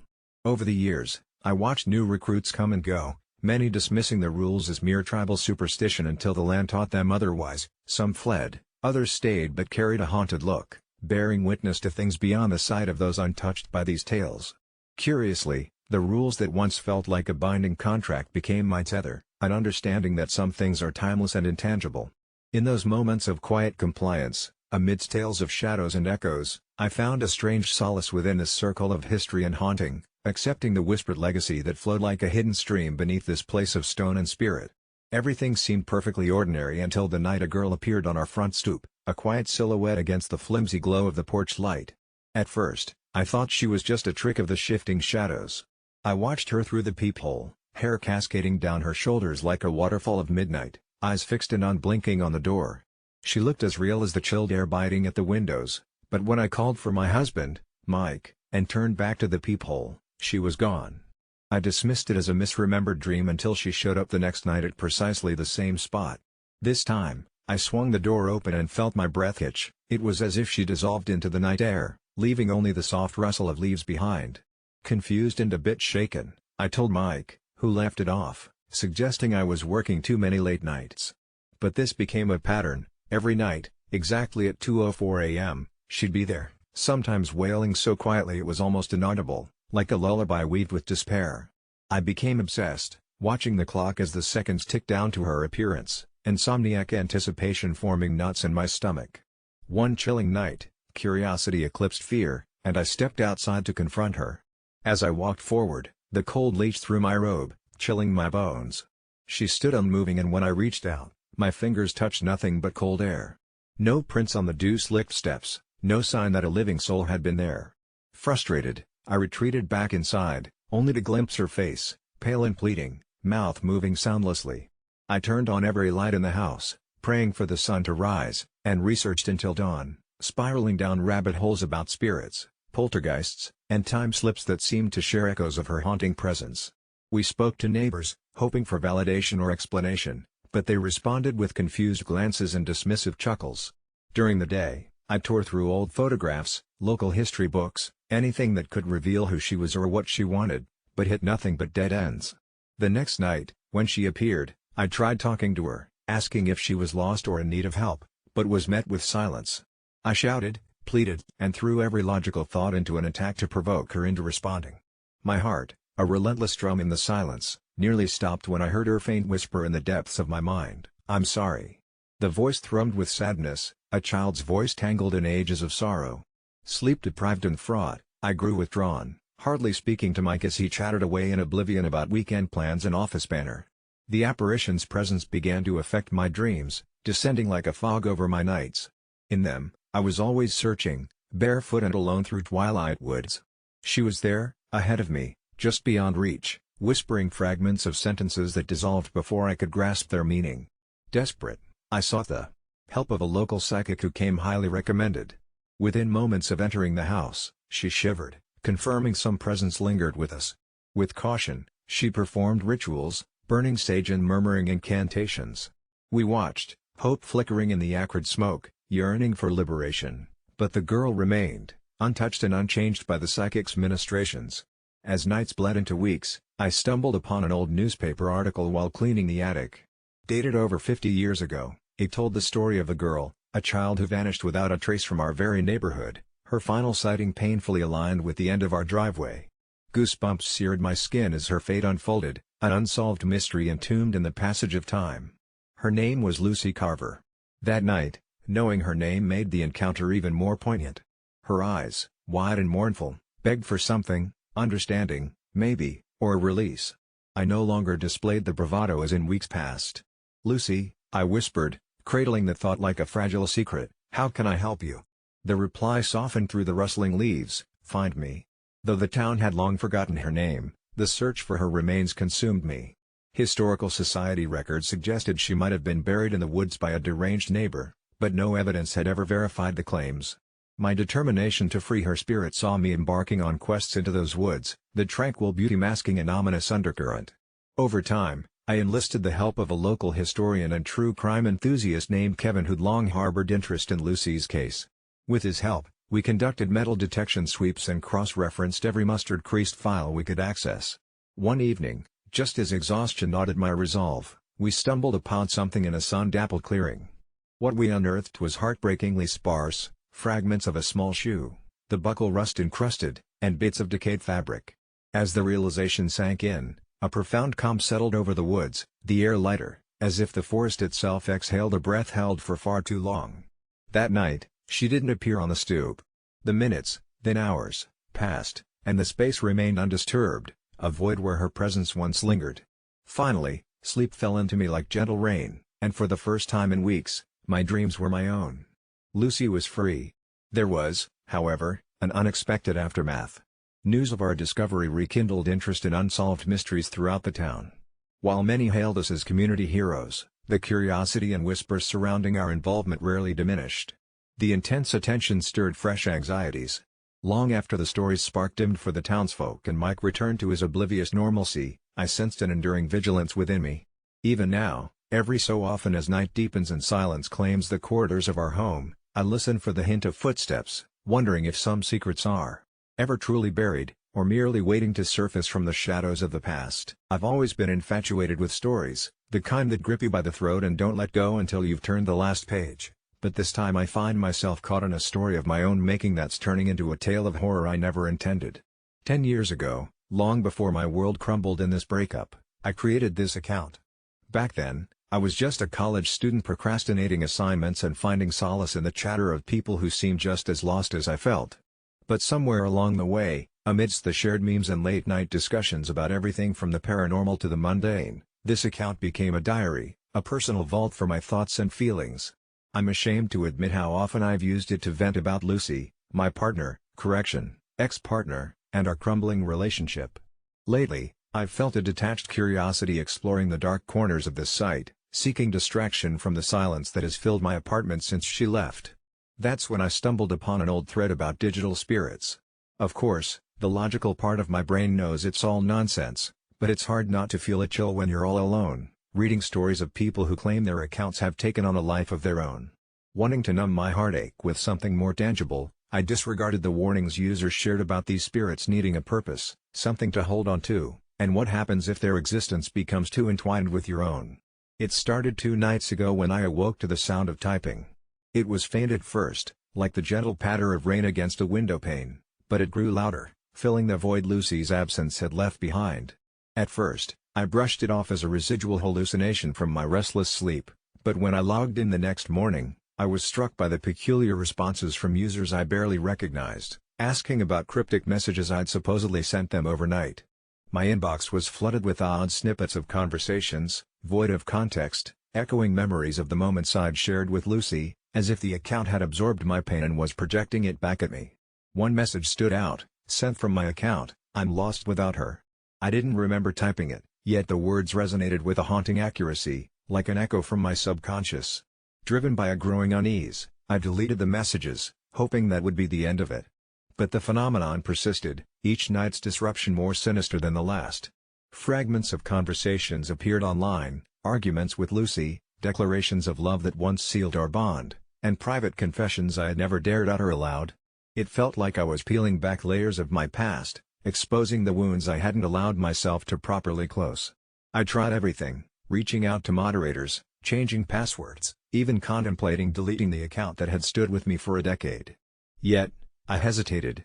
A part of me wondered if surrendering my digital ghost story was akin to severing the last thread tied to a life I wasn't ready to fully let go. Last night, the typing was relentless. Accompanied by the unshakable sense of being watched, I got up to check my office, heart pounding like thunder in the night. The screen glowed an eerie blue, the cursor blinking in time with my racing pulse, typing a repetitive mantra, confess. Confess. Confess. The word was heavy with demand, as if the account, no, the entity it had become, was urging me to confront something buried deep within my conscience. Haunted by a past I still mourn, sleep-deprived, and teetering on the edge of sanity, I did as it asked. I confessed to the void, whispering to my reflection in the screen the guilt I felt for not fighting harder, for letting the love Lucy and I shared slip through the cracks of mundane life and trivial arguments. The keys were cold under my fingers, but I typed long into the early hours, unearthing secrets and regrets I had buried under layers of denial. The words flowed like blood from an open wound, my jealousy, my selfish moments, my fear of vulnerability. As I emptied my heart into the machine, the heaviness lifted ever so slightly. Exhausted, I passed out with my head slumped over the keyboard. The ominous typing ceased that night, leaving me in silence. Today it feels different. My messages are untouched, as if the account has been satiated by the truths I unveiled. My heart still aches, but the weight is less oppressive, as though sharing those confessions with the anonymous abyss of the internet has unshackled my spirit from the burdens I alone carried. Yet, I can't shake off this eeriness, a paranoia that hasn't left since the typing started. There's a message in my drafts I don't recall writing, I'm free. Thank you. It's not signed. A warning or a farewell, I can't be sure, but I know one thing for certain, I opened a door, and something stepped through. Whether it was a reflection of my inner turmoil or a spirit from the depths of cyberspace, I'm left with a choice, to leave the account as a relic of who I once was or to erase it entirely, severing this bizarre connection. I can't help but wonder, as I gaze into the comforting glow of my screen, whether I'm ready to face what might happen next. And if I do let it go, what phantom might I invite into my quiet solitude?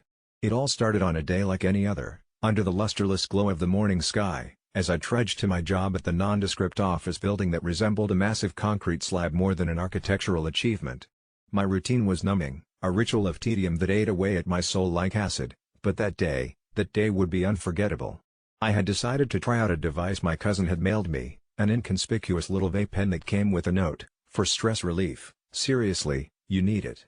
Now, I'd been around the block with weed, but this was something different, something my cousin, known for his adventurous esoteric taste, had sworn was the next level. The first sign things were off was the immediate uptake, no warm-up to the experience, no slow crescendo, just an abrupt plunge into an altered state of hyper-reality where time trickled like syrup through the mind's sieve. It was nearing noon when I entered the office, and I had barely parked myself at my desk when the walls around me began to breathe. The drab grays and off-whites pulsed with a life they shouldn't possess, and I swear I could hear the distant hum of a giant engine thrumming beneath the building. Was it my heart? The flickering overhead lights took on a sinister rhythm, the fluorescent tubes buzzing out a Morse code I couldn't decipher but felt was ominously specific just for me. At first, these sensations were amusing, akin to the visual oddities one experiences at a funhouse, but they quickly escalated into something far more insidious. The computer in front of me loomed larger than life, each pixel on the screen expanding and contracting as though breathing too. I opened an innocuous spreadsheet, hoping the monotonous task might anchor my fragmented mind, but the columns became an ever-shifting maze of numbers, a digital labyrinth that seemed to extend into infinity. The numbers writhed like serpents, coiling and uncoiling, whispering secrets in a language I was terrified to understand. Panic gnawed at my insides, but it was another feeling, a prickling skitter of fear and loathing, that truly unsettled me, as though I were being watched, scrutinized by unseen eyes that revolved endlessly in an unseen realm just beyond the edge of my vision. I staggered up, needing to breathe air free from the manufactured staleness the air conditioning exhaled, and stumbled into the office's tightly enclosed break room.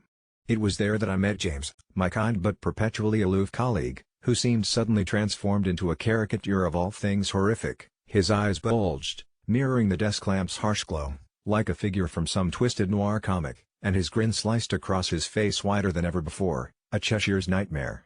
"Hey!" he boomed in a voice that sounded too layered, as though two James were speaking in discordant harmony. "You look like you've seen a ghost?" I laughed, or barked, rather, as I attempted to assure him everything was fine, but my voice betrayed me, warping as distorted echoes in a cavern of madness. I knew I had to leave, every fiber of my being screamed that much. I couldn't risk anyone else noticing the paranoia, the creeping dread now curling around me like a suffocating smoke. I mumbled something about an upset stomach, the lie tasting chemical and foul even as I spat it out, and lurched toward the elevator. As the metallic cage descended, Slow and ponderous against my racing mind, a thought occurred to me with the violence of an alien intruder: what if the elevator never stopped? What if it plunged into an abyssal trap, an endless loop of descent? I imagined the mechanics failing, cables snapping, flinging me down, endlessly down through an unknowable void. I squeezed my eyes shut, trying to harness reason amidst the maelstrom, but there it was again, that drumming engine, relentless, echoing persistently behind my eardrums. The doors opened, finally releasing me into the marbled foyer that glistened slick and artificial under cold LED lights. But they weren't normal lights, rather, they emitted a dirty luminosity that twisted the expansive lobby into something unsettlingly kaleidoscopic. I half ran, half flew out, not even sure if my legs were making contact with the ground. Outside, the sky was an endless void of sepulchral clouds, denying me the solace of sun or shade. I felt a primal urge to ground myself, so I staggered to a nearby bench, an island of solidity in my swaying world. The bench seemed to swallow me whole, and I collapsed there, trying to anchor again through breath, deep, intentional, fighting against the current of panic that surged within. My mind was a whirlpool, thoughts and fears spiraling in a cyclone of consciousness that seemed irreparable, but beneath it all was a mounting claustrophobia, a fear of being trapped inside myself, forever. It could have been minutes, hours, or even days that passed as I sat there, though the logical part of me knew it was probably just 15 minutes, a cosmic joke considering how it stretched into infinity within my subjective timeline. Passers-by moved around me like apparitions, fleeting shadows who acknowledged me not with their eyes but with flickers of disregard. As reality finally began to reassert itself, or perhaps it was the come down from the GFP, the great freaking pen, I realized my heart had steadied, the worst of the hallucinations had begun to retreat, and the world resumed its mundane hues once more. I still don't know exactly what my cousin had sent me that day, whether it was meant as a perverse experiment or a clumsy mistake in potency, but it altered my perception forever, leaving in its wake an indelible scar on my psyche, a reminder that sometimes the horror isn't an external force lurking in the shadows, but rather, it is the monstrous depths within us when our minds unravel. And so, I resolved never again to partake in any unknown mind-altering experiments, for now I knew that 15 minutes was more than enough time to live an eternity in a personal hell, conjured by none other than myself. Growing up, my grandmother used to warn me about the dangers of whistling at night. "It's an invitation," she'd mutter, her eyes clouded with a fear I never quite understood. An invitation for them. She never specified who they were, but I chalked it up to old wives' tales. Until last week, it had always been just a spooky story to scare children. I'm a night owl by nature, and my job as a freelance writer keeps me up until the early hours. It was a night like any other, cold and silent, save for the occasional creak of my old floorboards under my feet. As I paused to stretch, trying to shake off the persistent chill that seemed to settle on my spine, I began whistling an old tune. I still can't remember why, maybe out of boredom, maybe because the silence felt too heavy. The moment I stopped, an eerie sensation crept over me, one that gnawed at the edges of my consciousness, a sensation of being watched. Trying to dismiss it, I went back to my computer, focusing on the glow of the screen, convincing myself that the stories my grandmother told me were just figments of her overactive imagination. However, as the clock ticked towards 3 a.m., a time when the world feels both too real and unreal at once, I felt it again, stronger this time. The hairs on the back of my neck stood on end, my instincts screaming that I wasn't alone in my cozy little apartment. The feeling wasn't just ominous, it was oppressive, like a weight settling heavily on my chest. I forced myself to peer through the blinds, into the darkened street below, bathed in the eerie glow of streetlights. At first, nothing seemed out of the ordinary, the world was as still and quiet as ever. But as I started pulling away, a subtle movement in the shadow of a large oak tree caught my eye. My heart skipped a beat. It was so faint, I thought my mind was playing tricks on me. Squinting into the darkness, I could just barely make out a silhouette that seemed out of place, too tall, too thin, its shape flickering as if it were fighting to stay within this realm. I froze, my breath caught in my throat as the figure seemed to shimmer with a disturbing elegance, like the air around it was bending or tearing. Logic reminded me that shadows can be tricky at this hour, but intuition, the primal part buried deep inside, screamed that this was the consequence warned about, that I had, indeed, extended an invitation with my thoughtless whistling. I rushed to shut the blinds, my heart pounding so loudly I feared it could wake the neighbors. Sleep was impossible. I sat up the rest of the night, wide-eyed and alert, every creak of the wooden boards below or sigh of the wind through the trees setting my nerves blazing. Morning light brought the illusion of safety, And as banal daily life took over, I could almost convince myself it was a dream, my imagination fueled by fatigue and perhaps a touch too much late-night coffee. Nonetheless, unease lurked at the back of my mind. It niggled at me throughout the day, refusing to let go. By nightfall, I ensured the curtains were tightly drawn before dusk settled. But when silence descended, the specter of my past transgression loomed larger, overshadowing any sense of peace. Urged by a mix of dread and curiosity, I attempted to busy myself with chores. As I moved through my apartment, though, the feeling that unfriendly eyes were upon me grew stronger with each passing hour, often throwing glances over my shoulder at imagined movements in the corners of my vision. It was as if I was being studied, weighed, and measured by unseen presence or presences. My grandmother's words, which I'd considered nothing more than folklore, twisted into chains of anxiety around my stomach. In the days that followed, small things began to happen, escalating my unease into outright terror. Each morning, I'd find the curtains in my living room drawn open, as if someone, or something, wanted to gaze inside, to confirm its interest. Objects around the apartment would move from their usual spots, subtle enough to question my sanity yet brazen enough to kindle fear.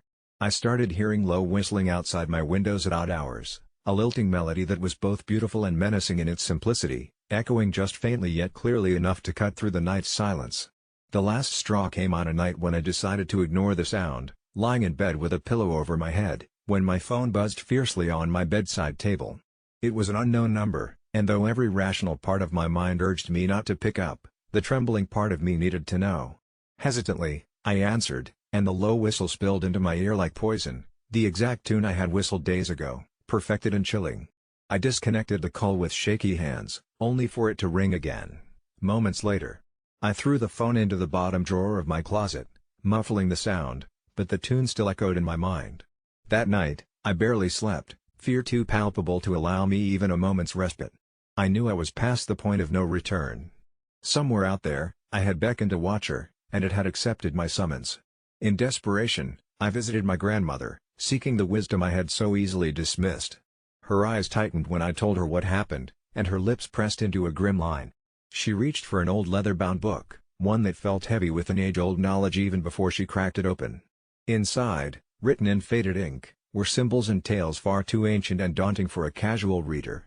She spoke of rituals, ways to appease those whose attention I had unwittingly captured. They are drawn to sound, to rhythm. You must give them a song with no ending. A tune that loops back onto itself, without a beginning or end, until it lulls them away, she advised, urgency creasing her features. Armed with this strange knowledge, I went back home, unsure yet determined. As twilight crept through the cracks and porch lights flickered unlike guardians of the mundane, I sat with my old guitar, tuning its strings carefully. I played and played, almost trance-like, weaving melodies that blended and twisted into each other seamlessly. Hours merged as I soldiered on, fingers raw and heart pounding.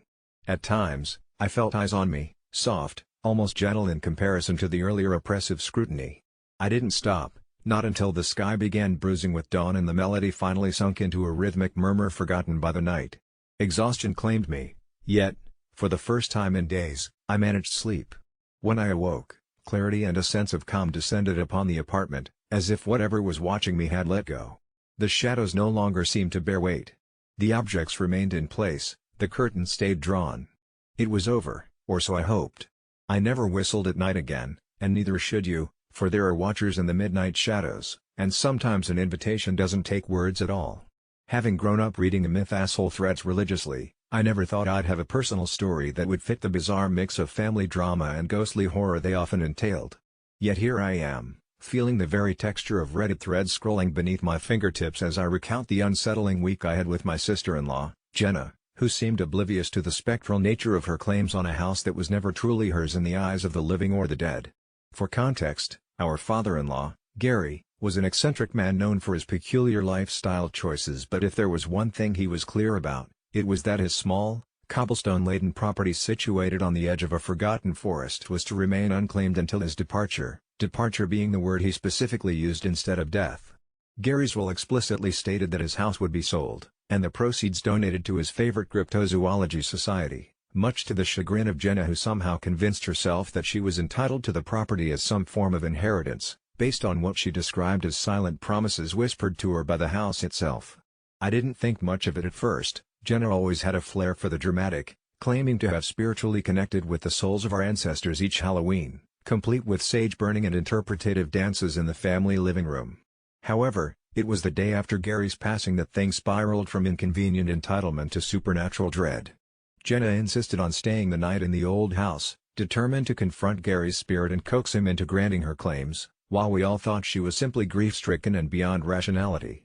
My husband, Gary's only son, and I hesitantly agreed, more out of exhaustion than compliance, thinking she'd soon enough hit the walls of reality and relent. It wasn't until midnight, when the air felt thick with something unsaid, that the phone rang, the kind of ringing that cuts through the bone, vibrating with a sense of urgency uncommon for such an hour. Jenna's voice was barely a whisper, yet jagged and cut through with fear, urging us to come to the house immediately because they had decided to convene. Who was they, you might ask? Conveyed in hushed, half-sobbed tones, Jenna described the dark silhouettes forming out of nothingness in the shadowed recesses of each room within the house, shadows that stretched and morphed into people, old and newer ancestors of the family, she claimed, though there was something inherently wrong with their transient forms, as if they slithered under their skin rather than truly inhabited it. Panic-stricken but skeptical, we made our way through the murky, windswept roads leading to Gary's estate, guided not by belief but by sheer concern for Jenna's mental well-being, or so we thought. As we pulled up the driveway, the sight of the house sent a chill down our spines, the windows, riddled with frost in the middle of August, seemed to weep a silvery residue like tears frozen in time. The once homey structure now loomed as a spectral sentinel of secrets we weren't meant to uncover. Inside, Jenna sat cross-legged on the dusty wooden floor of the foyer, her eyes transfixed by the gathering of faint, contorted figures framing the dim candlelight she had strewn around the room in a desperate attempt at illumination. What do you do in such a bizarre situation? Laugh it off as one of Jenna's theatrical outbursts, or engage with the haunting at hand? Out of respect for the uncanny, we chose the latter. Jenna, let's go, I said, gripping the cold banister as I attempted to help her up, but she resisted, insisting that they had yet to deliver their judgment. And there it was, the murmur of disembodied voices, a chorus of guilty whispers reverberating from the very walls themselves, each distinct yet incomprehensible, merging into a cacophony of chaos that threatened to unravel my understanding of reality. Among the rabble, a singular voice emerged with clarity. Gary's. He rebuked Jenna's claims, his ethereal sentence dripping with a mixture of amusement and sorrow, eerily amused at Jenna's audacity to leverage a material gain against an ancestral vow of mystery. The house, he said, voice echoing through the wiring and wood, belongs only to the secrets it keeps and the stories it whispers into the void. In that moment, the shadows surged forward as one, a rushing tide of ancient grief and potent justice, and I realized the truth, that the house was claiming Jenna, mind and soul, merging tradition and treachery into a living lesson for those who dared to misunderstand, forever inscribing our family's follies into its foundation. A battle of heart ensued, our voices joining to pull Jenna back from the abyss Gary's house had become, to wrench her free from the grasp of ancestral debt she should never have dared to shoulder. With one desperate final pull, her eyes snapped open, cleared of the haunted haze, as she stumbled back to us, stunned, silent, and suddenly burdened with the realization of how narrowly she had skirted the edge of her own unraveling. The figures dissipated, leaving only the chilling echo of Gary's laughter in their wake, a reminder that some inheritances are better left unclaimed. Since that night, Jenna has never mentioned the house, save for its fleeting appearance in her dreams, dreamt whispers urging her not toward ownership but understanding. And it seems the house, satisfied with its revelation, has since returned to its dorm and vigil, a house that is no longer simply the dwelling of our father-in-law but a keeper of complexities and heartaches, quietly resting on the forest's edge, forever humming its ghostly lullaby. As for me, I'll spare my detailed encounters for future therapy sessions, lest they dig too deeply into the nightmare fabric of Reddit threads yet to be spawned from the depths of imagination or memory, whichever governs the truth. I never thought I'd have to post here, seeking strangers' judgment on whether I've forsaken my family. Growing up, my sister, Lily, and I always perceived ourselves as a team. We navigated the tumultuous waters of a dysfunctional family, leaning on each other during our darkest moments. Our parents were the kind who gazed upon their children with a sense of perpetual disappointment, their aspirations forever unmet. They staggered through life, attempting to cultivate the pristine image of a family built on love and support, yet the deceptions only contorted our reality.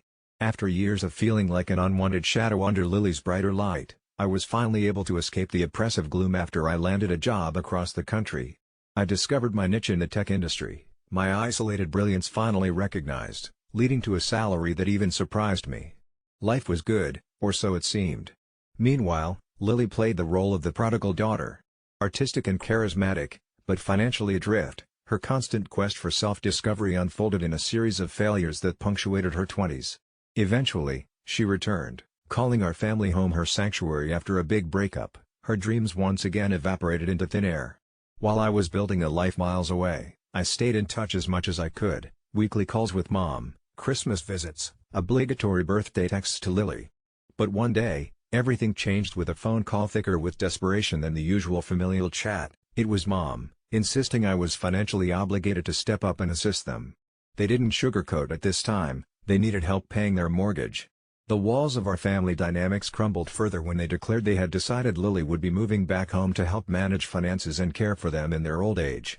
They thought me, the successful son, would swoop in as their economic savior. But beneath those innocent pleas for help, resentment teemed, the expectation that I indebted myself to those who had once scorned my potential. They believed Lily's presence entitled me to pay their way, as though my financial efforts should be redirected because she was all the comfort they needed. My initial refusal was met with shocked silence, soon eclipsed by a bombardment of guilt and emotional manipulation that left me simmering with anger and guilt. Conversations became blurred with commodity. I was no longer a son or a brother, but a credit card. Moreover, there was something off about Lily's involvement. A sense of foreboding clung to her return like a shadow, a peculiarity in her voice when I reached out. Her texts were scarce, her messages growing eerily short, like the echo of a ghostly presence in a family home. One evening, burdened by insomnia and anxiety, I decided to confront the whispers haunting my mind. I called the house, a vintage rotary tone resonating, but no one answered. Yet, out of nowhere, Lily's voice filled the line like a static-filled apparition. The way she spoke was somehow wrong, her normally vibrant cadence morphed into a monotone drone, offering chilling tidbits about our parents' strange new expectations and her unsettling ability to blend into a silence nobody could penetrate. It was then her words echoed something sinister. It's okay now. They don't ask questions anymore. When you don't pay, nobody dreams. Her giggle was added by a noise most unsettling, a click like the sensation of a noose tightening.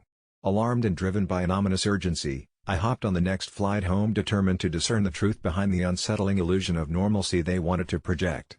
Our house stood untouched, cloaked in shadows, its soared no longer familiar warmth but a chilling stillness. Inside, things were passed from hand to dust, the once vibrant semblance now adorned in an ominous film. Mom and Dad sat in their battered armchairs, silence unwrapping around them like an unused script. They didn't react much to my arrival, their faces devoid of the welcoming confusion I expected. I found Lily upstairs, far more amiable in the soft lighting, yet a glassy look marred her once sparkling eyes. Her expression struggled between strained patience and flickers of inspiration turned to fear, as if she were attempting to convey a message her lips hesitated to form. While the days dissolved into cluttered conversation, Lily's muted whispers filled my nights with dread. Every sound in the house seemed exaggerated, my presence growing more like a rudderless wanderer among them. The final day brought the truth slinking out of the shadows when I confronted her, propelled by the silence that pushed me towards madness. In the broken remnants of our childhood's sanctuary, she stared blankly, her breath a fog of sentimentality clashing with confusion. Then she confessed, our parents weren't exactly imposing, but rather insidious, puppeteering from shadows just beyond perception. They manipulated reality, summoning an alternate dependency on the house itself, a haunting evoked from our dependence.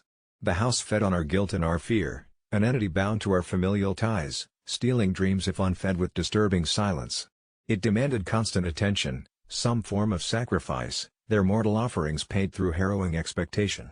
Only, when the funds didn't come through, nor the required emotional output, reality barred its jagged teeth, clamping around our supposed lives. As the truth unfurled its sinister grip over us, the response didn't unshackle Lily, she remained cocooned in a web of dreams spun into compliance. But I couldn't relent, couldn't let the house become another tether in my life full of restraint and regrets. With the sheer resolve to sever the chains, I made my decision as dawn broke its delicate majesty over the horizon. I will not be shackled to visions haunting my siblings' eyes nor tethered to a household enshrouded with expectations bearing its fangs beneath false warmth. I walked away, confronting their disappointed stares, their wrath, a battered storm. I left them cocooned in the silence they so feared if not satisfied. Am I the asshole for refusing the cost of familial entrapment? Tell me. Please, someone, tell me. It all started when my brother Kevin invited his girlfriend, Sarah, to stay with us for the weekend. I already had reservations about her. She always seemed too perfect, like she was hiding something beneath her meticulously managed facade. But Kevin was smitten, so I held my tongue. On the first night, Sarah offered to cook dinner. As she moved around the kitchen, everything seemed normal, but there was something off about her demeanor, a subtle tension in her voice. After dinner, she volunteered to clean up, insisting everyone else relax. An hour later, I wandered into the kitchen to grab a drink and found her speaking urgently into her phone, barely whispering.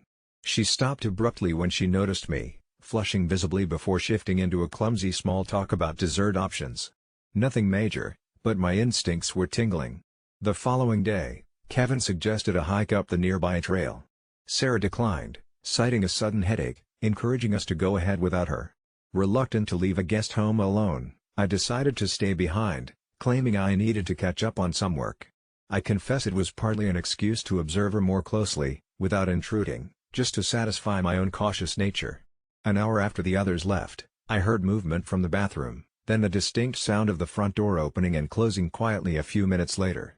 Curiosity piqued, I peered out the window, seeing Sarah heading briskly toward the edge of our property, the direction leading to nothing but dense woods. It didn't sit right with me.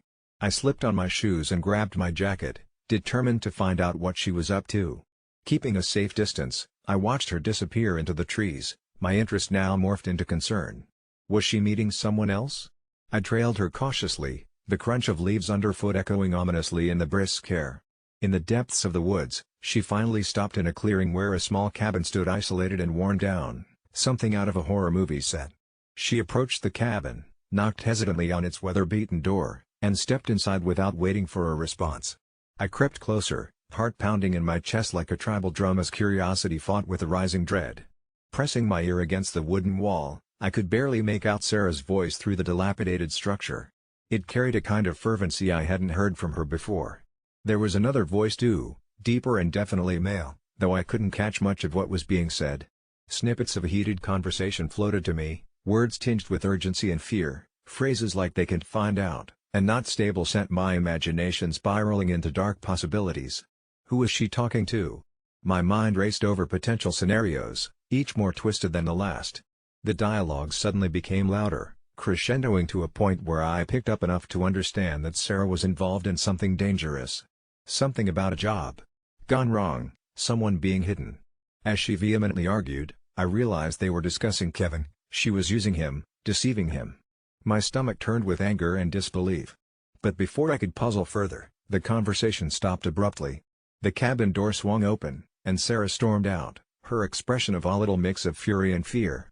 I pressed back into the shadows, holding my breath as she paced blindly past me, her eyes unfocused and brimming with tears, murmuring something under her breath that sounded like a vow. Once she was gone, the cabin's occupant emerged, a rugged man with a sinister air around him, scanning the surroundings as though sensing a presence, or perhaps just wary of being followed. I remained hidden, anxiety bubbling within as he lit a cigarette and retreated back inside. As silence reclaimed the woods, I knew I had to return, but I couldn't shake the dark chill that now clung to me like a second skin. Back in the house, Sarah seemed composed, her headache miraculously vanished, engaging Kevin with tales of her day spent binge-watching a new series. I sat quietly, my mind in turmoil, wondering when and how I should break what I discovered. As night descended, I checked the front door twice, suspiciously vigilant, and barricaded myself in my room. Sleep eluded me, replaying her words, the cabin, the man, over and over until dawn. In the morning, I decided to confront her, cornering her while Kevin showered, but she preempted me with a shocking calmness. "I know what you think you saw," she began, her voice low and measured, "but there are things you can understand, things better left alone." Her eyes bore into mine with an unsettling clarity that chilled me to the core. I realized then she wouldn't just let me turn my back on her secrets, she had already calculated the risks and maneuvered closer into our lives. Her tone shifted, now almost pleading as she spun a tale of necessity and blackmail, painting herself a reluctant participant in whatever malevolent drama the cabin housed. "You can't say anything," she implored, "for Kevin's sake." The grip of uncertainty tightened around my resolve. I knew Sarah was far from innocent, but now it seemed that punishing her would also ripple into my brother's life, dragging him into chaos. Retreating back to my room, I mulled over what to do, doubt gnawing like a relentless parasite. And that's how I find myself here, tossing my story into the void of the internet, seeking advice from nameless strangers, haunted by the question, am I the asshole for walking the tightrope of family loyalty and moral duty, knowing that whatever step I take will unravel a tapestry of lies, or let my brother sink further into deception? The tension began long before the first family member arrived, the kind of tension that seeps into your skin, a slow itch that gnaws at the edges of your happiness, and I was determined to ignore it. My cousin Jamie had invited us all to celebrate her engagement, and as the designated baker in the family, I decided to make the cake. Not just any cake, but a towering chocolate masterpiece, layered with hidden raspberries and a frosting so rich it shimmered under the kitchen lights. It was my pride and joy, an edible piece of art, and I was sure it would bring smiles and crumbs upon the faces of my relatives. As I arrived at our quaint little house nestled at the edge of a dreary forest, everything seemed perfectly normal, or as normal as family gatherings get. The air was ripe with the scent of evergreen trees and impending rain. I hauled the cake in its delicate crate up the stone steps, each one groaning under my hesitant weight, and the first red flag waved the moment I entered through the door. There was an air of condescension that clung to the room like static electricity. My aunts, my cousins, and even Jamie, each seemed caught in some hushed conspiracy of smiles and whispers. I shrugged it off, assuming it was the typical family gossip milling about until my brother, Mark, approached me, his eyes glinting with mischief. "Nice cake," he sneered in that sibling rivalry tone I'd long since despised. "Hope it holds up. You remember last time, right?" Referencing a family reunion long past where a similar cake had collapsed due to his pranks. I chuckled nervously, setting it on the table, steadying myself for the actual gathering. The afternoon trudged along, and conversation swirled around tiny, irrelevant sparks of jealousy and past resentments, culminating in a palpable undercurrent of hostility directed primarily at me, or more precisely, at my creation. The cake sat untouched, a lone island of sugary delight in a sea of savory morsels. Each appraising glance it gathered from my relatives felt like a jab at my very essence. As dinner wrapped up, the sky grew darker, and the rain began to patter against the windows, a rhythmic reminder of the storm brewing inside. It was then, a moment before the planned cake cutting, that Jamie pulled me aside, her smile too plastic to be genuine. She stumbled awkwardly through a few pleasantries before dropping the bomb. "We decided not to serve the cake," she declared, her voice a blend of sugar-coated malice. "Apparently, Tom's mother insisted on a homemade dessert." Tom, the aloof fiancé, stared blankly from the kitchen, his mother's shadow looming beside him, a gingerbread witch with a cutting glare. Silent and invisible blows struck my confidence, and I knew my crisp defenses couldn't withstand this assault. I watched as Jamie turned, signaling her mother-in-law to bring forth some sad assortment of store-bought cupcakes. The coup de grace was unexpected, they made no attempt to hide their mockery. My brother, leading the Snickers with his usual boorish charm, was joined by airily chuckling aunts as they sliced into the cupcakes, smacking their lips with over-exaggerated joy. I felt myself disintegrating under their gaze, whispers echoing louder, "It's over the top. Who does she think she is? Some drama at every party." Their words wrapped around my heart, squeezing every last bit of warmth. The impulse to flee surged like a primal instinct, and as if possessed, I moved to the table with methodical precision. A sense of clarity washed over me, one that comes before the storm, a resolve unshakable by the babbling crowd. I picked up the cake, my symbol of joy turned stigma, and walked out. Voices rose in incredulity behind me, but I paid them no heed, their cries as insignificant as the rustling leaves underfoot. The storm outside greeted me as a kindred spirit, the rain mingling with tears unbidden. I stumbled towards my car, the cake precariously balanced in my aching arms. The doors slammed shut, muffling the jeers and accusations, an embrace of pure silence. I drove, hands shaking, the road a ribbon unfolding, leading me away from that den of wolves. Disbelief twisted with solitude, and somewhere amidst that rainy night ride, reality took on the guise of nightmare. My eyes, blurry with rain or maybe tears, caught fleeting glimpses of white figures flitting through the forest lining the road. Ghostly shadows skittered between trunks, their forms long and spider-like, twisting the peaceful woods into something unnatural. I felt their eyes on me, hungry, probing, as if the forest itself had turned against me for my audacious escape. Just ahead, an ancient sign partially swallowed by the overgrowth emerged, a solitary warning, "Turn back." Yet I couldn't stop. I wouldn't. I had left the gathering with more than just a cake, I had unearthed something deeper, something more sinister hidden among my family. What if this was the price? To always carry the peculiar isolation, never completely belonging? As the car grumbled down the winding path, I realized the forest seemed alive with whispers, each droplet of rain tapping out a melody only I could hear. The figures drew closer, their forms gaining mass and purpose. They beckoned. I pressed harder on the gas, a feeble attempt to escape both my past and the peculiar darkness lapping at my heels. At last, the road opened, surrendering its grasp to the quaint outline of a gas station drenched in the glow of gaslight. It stood alone, an isolated pocket of reality, offering an unfamiliar relief. Pulling into its lot, I breathed deeply, clutching the cake as if it were an anchor. Inside the dimly lit restroom, I removed the box's lid. The masterpiece remained untarnished, a reflection of resilience. I marveled at it amidst the tiles and the fluorescent hum. The cake's opulence brought a hopeful thought, maybe it wasn't about the celebration, but the act of creation itself. And as I left the gas station, dissolving back into the inky night, the forest revealed its secret. It wasn't hollow nor threatening, it whispered a kindness, a reminder that sometimes leaving means surviving. The cake stayed with me, every bit as sweet and defiant. The real journey was in admitting that the past wouldn't destroy me. I always believed that I knew every quirk and habit of my husband, Tom, who I had shared the last 7 years of my life with. We built a life together, filled it with laughter, intimacy, and comfort, or so I thought. Lately, though, something was strikingly different about him, and it gnawed at me like a relentless itch I couldn't scratch. It was subtle at first, a fleeting shadow in his eyes that seemed to whisper secrets I couldn't comprehend. I dismissed it initially, everyone has bad days, stress from work or family obligations, and Tom was no exception. But the instances of something being amiss increased, tiny aberrations that seemed inconsequential alone but began weaving an unsettling tapestry when viewed together. Conversations would start with his usual warmth but seamlessly spiral into moments of total vacancy, like he was suddenly absent despite his physical presence. He often repeated stories he'd experienced as if telling them for the first time, swearing he'd never shared them with me before. At dinner, he would crack his usual dad jokes, but upon seeing my laugh, a puzzled look would cross his face as if he didn't understand why I found them funny. In bed, he moved differently, his familiar embrace replaced by a type of mechanical coldness that sent chills down my spine. I brushed these observations aside, attributing them to stress until the night he slept-walked for the first time.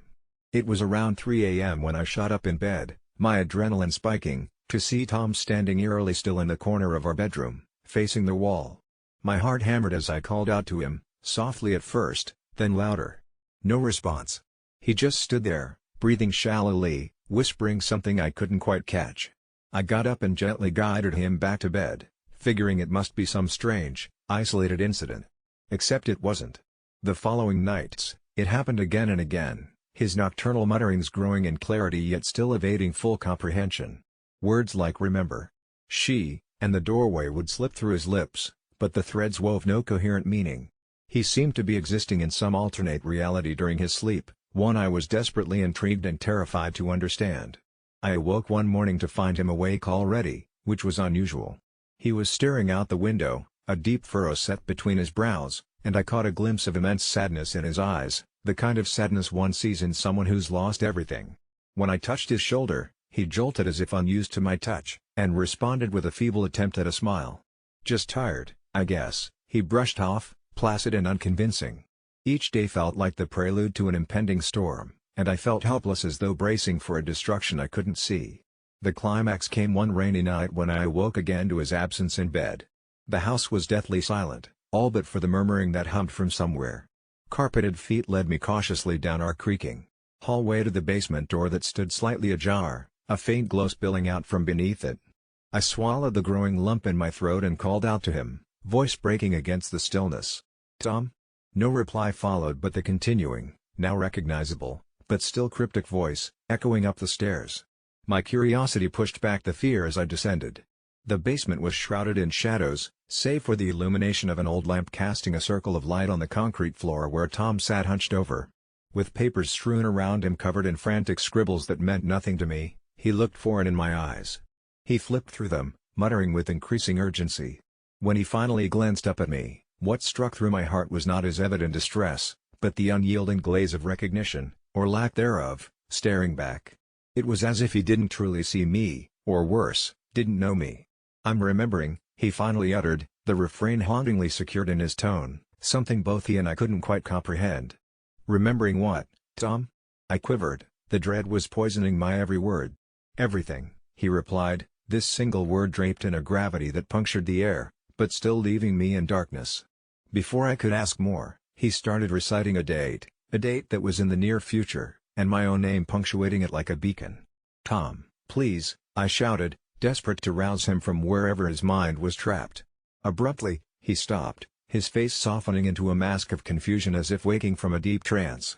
Darling. What's happening? He asked, voice drenched with fear and bewilderment.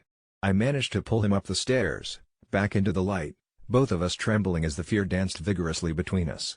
The remnants of whatever scenario played in his mind lingered like a penetrating fog, the details buried just beneath the surface of recognition. From that night onwards, Tom gradually returned to his version of normalcy, but the underlying unease remained. I could see it in the flicker of his eyes when he thought I wasn't looking. He would occasionally still whisper in his sleep, the words slipping out like ghosts, remember. She. The doorway and, heart-achingly, my name tethered to an unspoken future. Whatever it is Tom is remembering, whatever doorway he's nearing, I fear it holds something that neither he nor I are prepared to face. It's as if he's caught between two worlds, and I fear the day may come when he crosses a threshold where I cannot follow. As Tom drifts further into this murky sea of half-truths, I keep watching, loving him, but knowing, despite the refusal of my heart to accept it, that something is off about my husband, and perhaps it can never be undone. It started innocently enough, as most terrifying stories do, with a simple text from my younger sister, Alyssa. Can you help with the decorations for my baby shower? She'd asked, attaching an impossibly long Pinterest board filled with pastel balloons and intricate floral arrangements. I was buried in work, but she was my baby sister, the one I'd saved from Mom's wrath countless times when we were kids, so I agreed. Little did I know, this decision would unravel into a tangled mess that would leave me questioning my sanity. As the weeks slipped by, the requests grew more extravagant. Soon, I was in charge of not just decorations but catering, guest lists, and venues. Alyssa insisted on a specific lavender-themed color palette, because it's calming, she claimed, but it was odd how insistent she was. Each time I hit a minor snag, like the salmon bruschetta running out of stock or the lavender napkins on backorder, she'd chuckle on the phone in that lilting voice she used, almost like she already knew I'd have these problems. It was frustrating, especially when she'd call late at night, her voice tinged with desperation and a strange eeriness, saying, "Please, Sarah. This has to be perfect. It's important." Weeks crept forward, and the demands became increasingly peculiar. She wanted a specific brand of creme brulee flown in from Paris, a harpist who'd play certain keys only during sunset, and, unreasonably, that every attendee wear a lavender-hued outfit. It was as if this shower was the pinnacle of her existence instead of a joyful gathering to celebrate new life. Then came the phone calls.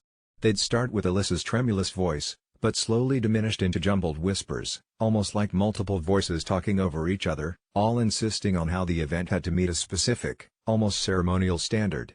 Each time, I'd hear what I thought was another voice underneath hers, deeper, ominous, telling me in an undisputable tone to deliver. It was as if the baby shower had morphed into some sacred rite, with rules and rituals I dared not break. Days before the party, my exhaustion turned into paranoia. I'd hear rustling and whispers whenever I scrolled through that damned Pinterest board Alyssa was obsessed with, as if those pastel decorations and floral arrangements were trying to convey some cryptic message I couldn't fathom. An unsettling déjà vu tickled the back of my mind whenever I'd see those lavenders, familiar, yet impossibly out of context. It all climaxed a night before the shower. I was setting up at the venue, a remote, plush garden Alyssa had picked for its atmosphere when an icy wind grazed my skin, and I froze. As I turned to grab the last strand of garland, I saw them. People, not relatives or Alyssa's friends, but figures dressed in anachronistic clothing, peering from behind the bushes, eyes glazed in anticipation like porcelain dolls waiting for the curtain's ascension. Their clothes, all lavender shades, dulled by age or maybe something else, almost like they were. No. I shut my eyes hard, attributing this to stress hallucinations. But it wasn't just that, I felt it in my gut, a lurch like a predator caught scent of me. I returned home, shaking off the cold embrace of that cursed venue, still trying to rationalize everything. That's when Alyssa's final call came in, jagged and warped across the static phone line as she plotted the shower's timeline once more. Her voice, now edged with something terrifyingly unfamiliar, intoned, "It can't go wrong, Sarah. You know what happens if it does. And then, in that moment laced with clarity or insanity, I whispered back, I don't want anything to do with it, knowing whatever Alyssa had planned crossed beyond the line of mere mortal celebrations. The line went dead, though my soul quaked with a foreboding that the conversation was far from over. I did not attend the shower. I did not pick up her voicemails or listen to the eerily calm recordings she left, draped in the soft cries of infants, or something trying to mimic them, faint but insistently there. And as if on cue, Alyssa ceased contact. It was only months later, when the whispers at family gatherings turned to hushed tones, that I heard how the guests at the gathering, those anachronistic figures, merged into rumor, blurred like ghosts that twisted into the fabric of some forbidden tale no one wanted to admit they saw. They spoke of how those figures somehow vanished as the clouds swallowed the sun, leaving a lingering impression of purplish haze that seasoned the stories of everyone present. Some claimed the hues never left their wardrobes, some murmured of haunting lullabies, and one auntie fainted at our next holiday dinner when a lavender-clad infant crawled into her lap, though Alyssa claimed it was her baby, just innocent, just normal. But when Alyssa's eyes met mine across the room, there was no warmth left, just the cold satisfaction that she'd completed a pattern older than we'd dare understand.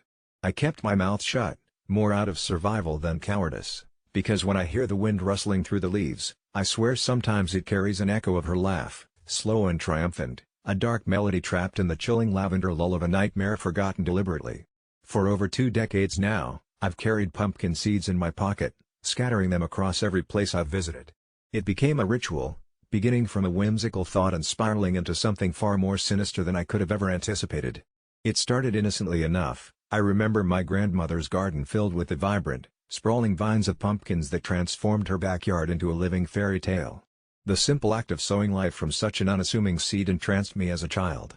It felt like magic, seeing the small orange globes grow into massive, glowing entities beneath the leafy canopy she lovingly tended. After she passed, I found solace in planting seeds wherever I wandered. It was my way of keeping her spirit alive, nurturing the same enchantment I once felt in her garden. Every pocketful of seeds carried hope and remembrance, and I naively believed in their harmless whimsy until strange things started to happen. At first, I didn't connect the dots. The vines would appear in odd places, threading through sidewalk cracks in cities, creeping across suburban lawns, and climbing up trees in parks. But then the reports began. Neighbors spoke of strange occurrences near these pumpkins, whispering tales of shadows moving in the corners of their eyes, of ground that felt alive, pulsing like a heartbeat beneath them. A sense of unease settled over the places I'd been, and people began to avoid those areas, sensing something was amiss but unable to articulate it. I, too, started noticing peculiarities. Pumpkins that grew seemingly overnight into enormous, twisted shapes, far beyond normal autumnal bounty. Faces seemed to form in their ridged surfaces, grinning and leering in the darkness. Birds would not perch near them, their songs absent in their presence. One night, while traveling through a remote stretch of woods, I heard a rustling. My flashlight caught glimpses of hulking shadows shifting among the trees. The pumpkins there had grown immense, their vines thick as my arm, pulsing faintly with an unsettling life.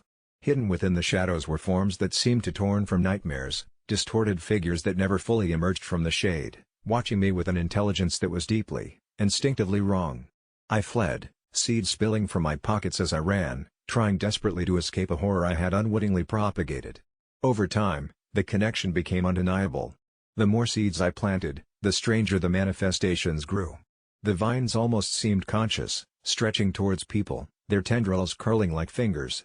An oppressive weight filled the air near the pumpkins, a palpable malevolence that chilled even the warmest summer breeze. My dreams were invaded by grotesque visions of the pumpkins opening, revealing cavernous mouths filled with seeds in place of teeth, whispering secrets I could never remember upon waking. Attempts to eradicate the plants were futile, every vine cut down seemed to return thrice as vigorous, as though offended by the resistance. Soil grew barren where the vines were pulled, refusing to nurture anything else, and any new seeds dispersed grew more sinister than their predecessors. Only one person, an elderly herbalist living on the edge of one such haunted plot, offered any plausible explanation. She claimed the seeds bore not just life, but part of me, my essence, my emotions, and maybe something darker. Every plant that sprouted carried a shadow of my grief, my anger, my moments of despair, traits that festered and mutated into what had been unleashed. Returning home, I tried burning the seeds, thinking perhaps I could sever the connection before it grew further out of control. But the flames fed the seeds, rather than consuming them, and the smoke that rose whispered my grandmother's name. I now scour every filed report of bizarre vegetation sightings, hoping to trace the cursed vine's proliferation back to their source, hoping that somewhere amidst the chaos lies a secret to undo what I've set in motion. But even as I search, I realize the seeds have scattered too far, taking on lives of their own. Wherever I walk, the earth chills, awaiting the next cycle, sensing the burden of the destiny I've seeded across the world. Whispers follow me now, weaving through the breeze, asking questions I dread to answer. As twilight descends, I feel the weight in my pocket, seeds that seem to hum with intent, uncomfortably warm against my skin, like the last breath of a lingering, unseen presence reminding me of the unknown legacy I'm growing, and possibly the end I might reap from it all.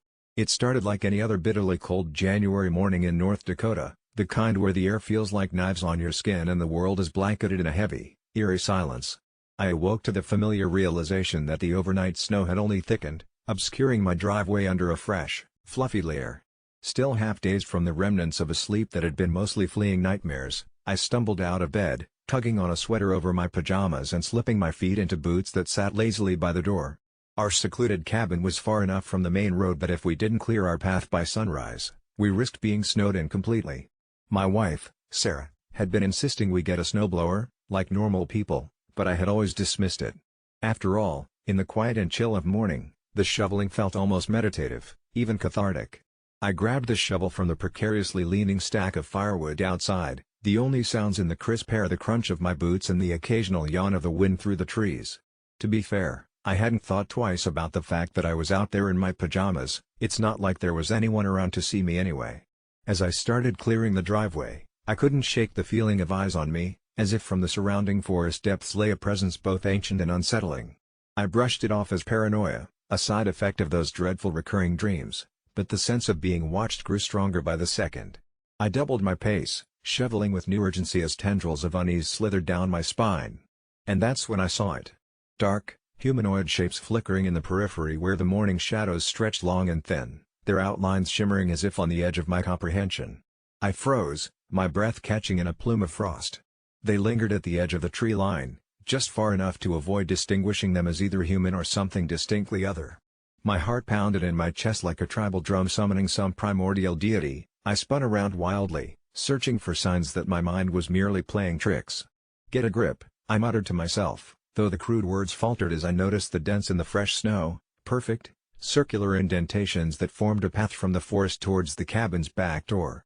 Each step matched the footprints I'd seen in nightmares where the sounds of broken whispers had beckoned from the shadows. A realization swept through me, these weren't just figments of some fever dream. These were real. Involuntarily, the shovel slipped from my shaking hands, its clatter muted by the snow's embrace. Panic surged. I had to wake up Sarah, tell her about the intruders lurking at our doorstep. As I turned toward the house, the shadows converged into focus, a cloaked figure, dark and immense, blocking my retreat. It loomed impossibly, eyes, or what I assumed to be eyes, glowing with a lightless incandescence. My body refused to move, frozen in place as if the sheer weight of my terror pinned me to the spot. Suddenly, the whispering began, not one voice but a chorus, echoing from everywhere and nowhere, the language incomprehensible but stabbing through my bones with its suffocating intensity. The entity raised an appendage, a hand, and as it did, the whispers coiled into an intelligible command piercing through the noise. "Why is the child not ready?" I was swept under a wave of cold understanding. Somehow, they needed my child or someone willing, someone untainted by the knowing bred from maturity. But, God, we didn't have a child. Not yet. We'd been trying, but the miscarriages had driven Sarah to the brink. The entity seemed to feel my defiance morph into horror, its presence swelling to fill my vision until I felt my mind tipping over some abyss. And then, in a blink, it was gone, the trees standing solemnly as though nothing had ever interrupted their vigil. Heart-pounding, doubts churned my sanity to dust as I raced inside, finding Sarah miraculously undisturbed by my terror. I stole a glance back through the window to the forest, where any trace of my haunting was gone. There were no silhouettes, no glowing stares, just the untouched powder of a January morning. Yet, something subtle but intangible had shifted. With each sunrise that followed, I became acutely aware of how our land felt oddly hollow, a place void of the natural sounds of the world, as if biding its time. I did what any reasonable person would. The incident was locked in the safe confines of my memory, where gusts of snow and shadows couldn't reach. But when night hushed the world beneath a cloak of darkness, the whispers returned, seeping through the cracks in my facade with sinister promises.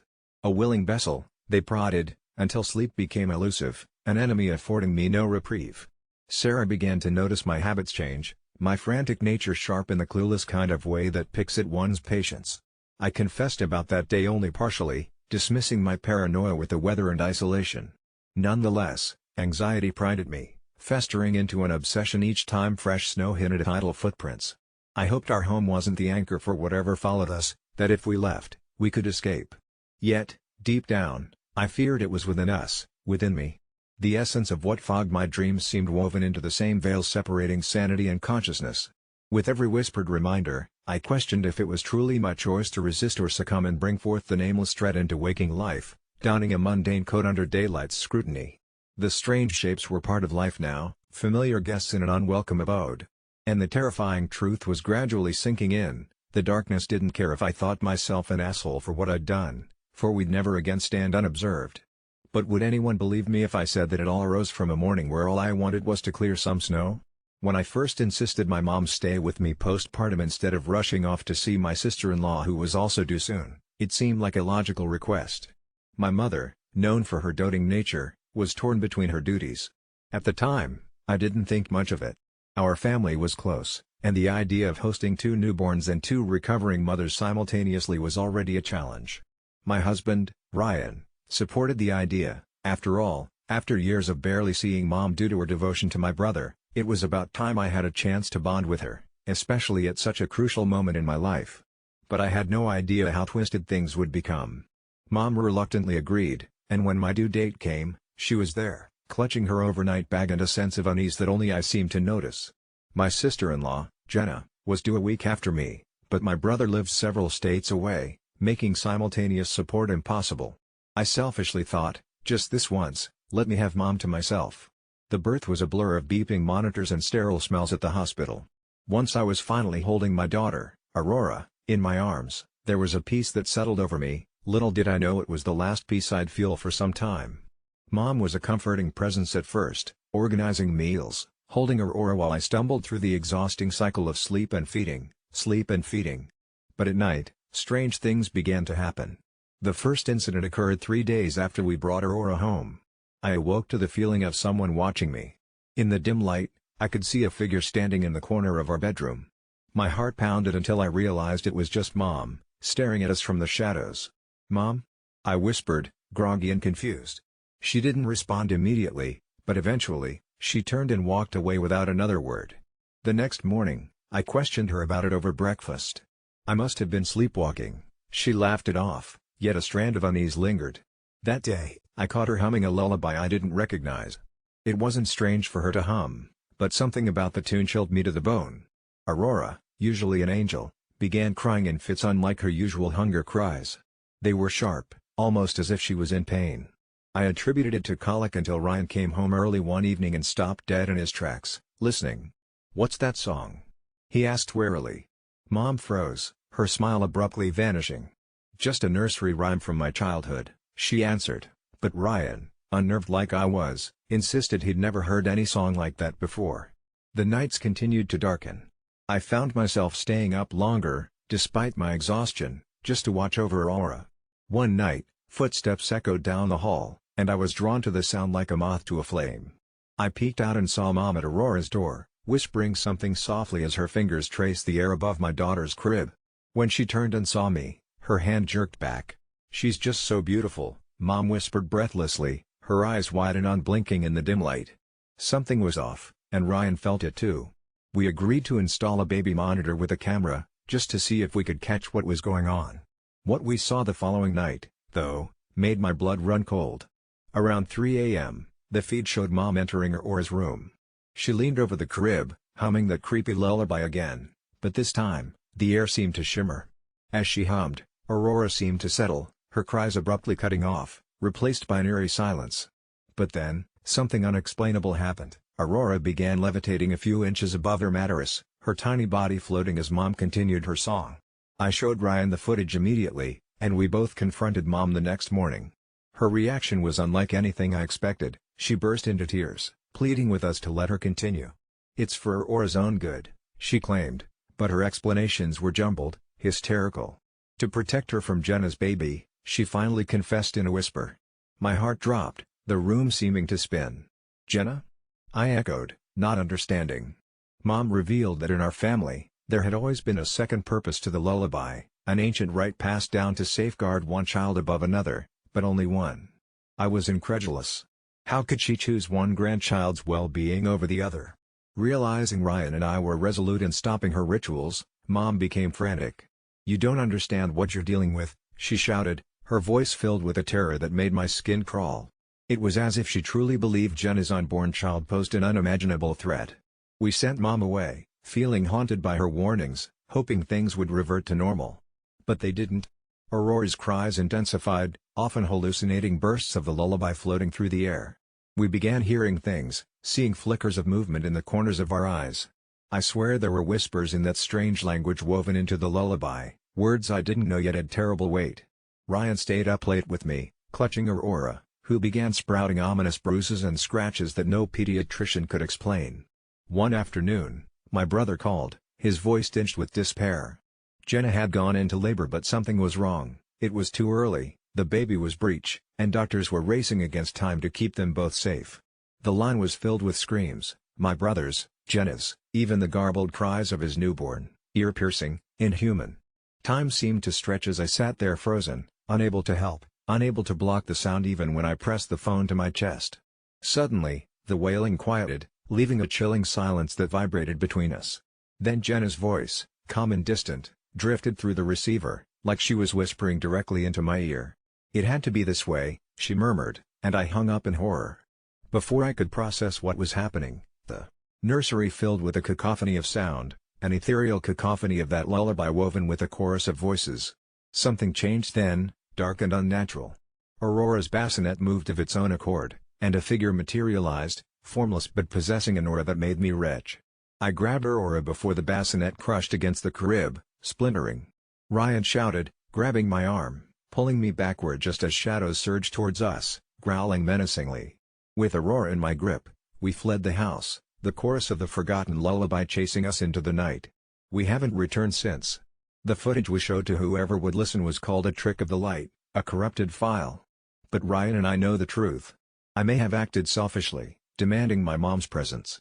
I may have disrupted a necessary balance, igniting a series of events that were never meant to be. Now Jenna and her child are otherworldly whispers on the wind, and my once beloved mom is untraceable, leaving behind a home engulfed in haunting melodies and flickering shadows. So, am I the asshole for wanting my mother's help? Or was our need for her presence an echo in a family curse, beckoning back something that should have remained forgotten? If mistakes were made, I say they were mine to bear, but the cost, oh, the cost, is something I wouldn't wish on my darkest fears. In the eerie silence, as I hold my daughter close, I pray the lullabies don't follow us anew. For as long as I can remember, there's been a dark cloud pursuing me, a whisper, really, that started one innocuous afternoon.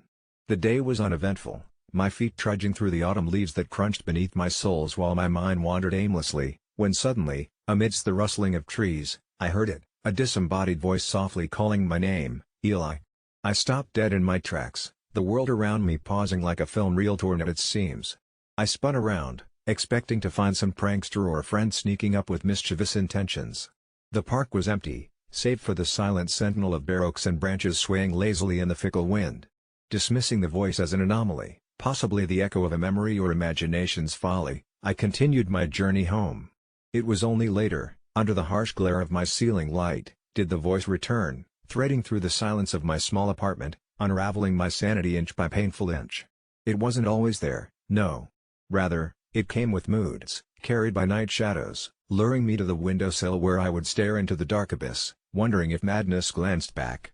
It grew bold over time, striking without warning, while I brushed my teeth, busied myself with mundane routines, or even when I almost drifted to sleep, a monotonous chant brushing against my consciousness, demanding attention, Eli, it's time. What unnerved me more was not the voice itself but its familiarity that tickled the corners of long-buried memories. Desperate for peace, I sought therapy, confided in friends, sought refuge in science. Each session felt like attempting to piece together a jigsaw puzzle whose image kept changing, making each attempt more frustrating than the last. Then, Lucy, a fellow colleague with a penchant for the mystical, offered an alternative, esoteric in nature and garnished with skepticism from my side. Eli, sometimes the universe tries to communicate. Maybe you're just not willing to listen the right way, she suggested, pressing a small, worn leather notebook into my shaking hands, its pages filled with cryptic symbols and incantations for opening one's third eye or some such nonsense. I thanked her, though inwardly dismissed it. Over the next week, the voice's intensity didn't lessen. Instead, its persistence reached an apex, accompanied by evenings spent on YouTube, absorbed in strange rituals, half to humor the situation, half in a bid for relief. One dreary, rain-slicked night, while an angry storm lashed vehemently against my windows, the voice came again, not as an intruder on my thoughts but a tidal wave crashing through my psyche. I clutched the notebook, Lucy's words rattling in my mind like dice in a tin can. With nothing left to lose, I chanted one of the invocations, feeling foolish, yet oddly driven by an intense curiosity. No sooner had the last word left my lips did a sensation take hold, a visceral unraveling, as if layers of my reality peeled away, leaving raw nerves exposed to the winds of chaos. Gone was the dimly lit room and in its place, a landscape of shifting shadows and indistinct forms that danced just beyond perception. In the center floated a figure, ethereal and oddly comforting, vibrating in tandem with the rhythmic thrum of my heart. I dared to reach out, the figure responding in kind, and as our consciousnesses brushed, an understanding blossomed between us, flowering under the weight of countless unspoken truths. The voice, no longer separate, hummed a symphony of familiar tunes. These weren't mere whispers in the dark, but echoes of my past, my essence reaching out over dimensions unknown, trying to forge a connection lost through the cyclical dance of rebirth and forgotten memory. Questions flooded my mind, demanding answers. Why was I experiencing this? Where did the voice come from? Flickers of past lives flashed before my eyes, lifetimes entwined with those I've never met, yet instinctively recognized as pieces in a larger puzzle. I awoke with a start, the room bathed in early morning light, pulse racing. The experience had shifted something within me, an alignment of the self that quelled the persistent voice. Though exhausting, the encounter lent me insights into my fears and existence, devoid of horror save for the loss keenly felt for a love once known and hastily forgotten. I now recognize this voice not as a herald of insanity or specter of doom but a guide urging me toward enlightenment, helping close the rift between who I was and who I am meant to become. The journey isn't over. Every rustle of leaves or silence before the storm reminds me of connections that defy the constructs we place on our reality. The voice, that once tormentor, has become my confidant, a surreal and trusted friend awakened from the depths of time, though sometimes, I wonder, what led me here and what lurks beyond my newfound understanding. And so, I find myself on the precipice of discovery, living between the lines of two worlds, where reality's shadowy sibling beckons slyly, ever inviting me deeper into the mystery of the universe, and maybe, just maybe, it's something I needed to talk about all along. I always hated going to family gatherings at my parents' house because of my older brother, Mark. He had this knack for picking apart every flaw and emotional moment I ever had, a habit that stemmed back to when we were kids. Our last family dinner turned particularly sinister and has left me questioning whether I was right or wrong in finally snapping. It was meant to be a small, quiet evening watching a movie with our family and some friends of Mark, who had recently returned home after his abrupt breakup with his fiancée, a woman so sweet it seemed impossible she had ever seen a bad day. We were halfway through a horror flick when a particularly emotional scene came on, hitting too close to home for reasons I hadn't quite prepared myself to confront that night. My eyes welled up, and I tried my best to discreetly wipe the tears away. That's when Mark, sitting across the room with a self-satisfied smirk plastered across his face, decided to pipe up in front of everyone. "Oh look, here comes the waterworks. You still cry like a toddler, huh? Man up, won't you?" His words cut through the room sharper than the knife we had just seen on screen, and the laughter that followed from his friends was like a chorus of taunting ghosts echoing through the shadowed spaces of my mind. I felt my stomach coil like a snake ready to strike, embarrassment roiling into anger, and before I knew it, my voice was slicing back across the room, louder and more intense than I'd meant it to be. "At least I can show my emotions, unlike you," I began, "and maybe that's why she left. Ever thought you deserved to be dumped, Mark?" The statement dropped like a bomb. Silence fell over us, thick and suffocating. My parents froze, tension straining their polite smiles into grimaces, and Mark's friends looked anywhere but at him or me. Mark's expression changed rapidly from shock to something darker, something that, in retrospect, I should have been wary of, reminiscent of an old, sleeping wound being torn open. It was as if time slowed, the room contracted, and for a heartbeat, everything felt fragile, like the tenuous calm before a storm. Mark stood up abruptly, his chair groaning across the wooden floor, and the air itself seemed to swell with an imminent threat I couldn't place. It was then, from somewhere down the lonely corridors of my memory, the warnings I had ignored started to surface, and I recalled the whispered rumors surrounding his breakup. No one had discussed it openly, but his fiancée's disappearance and their sudden separation wasn't due to a simple lover spat. There had been whispers of control, stories of nights that didn't end well, and the unnerving prospect that Mark wasn't just the brother who taunted me, but someone capable of more. Far more sinister things than childish torment. In that moment of confrontation, something shifted in his gaze, a flicker of malice I wasn't prepared to comprehend. He took a step towards me, and instinct kicked in. A deep-rooted survival instinct that set my heart racing. My mind flashed to the stories I'd heard about his temper, the reason his fiancée left in the dead of night, never to come back. The room felt like it was tilting, bringing with it a bizarre clarity. I'd crossed a line with someone unpredictable, someone I should have feared rather than challenged.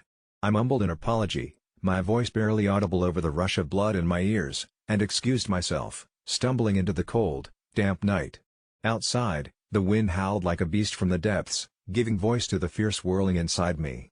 The night cloaked me, reminding me of all the times I had felt insignificant, but no longer safe, now submerged in a sea of my own making.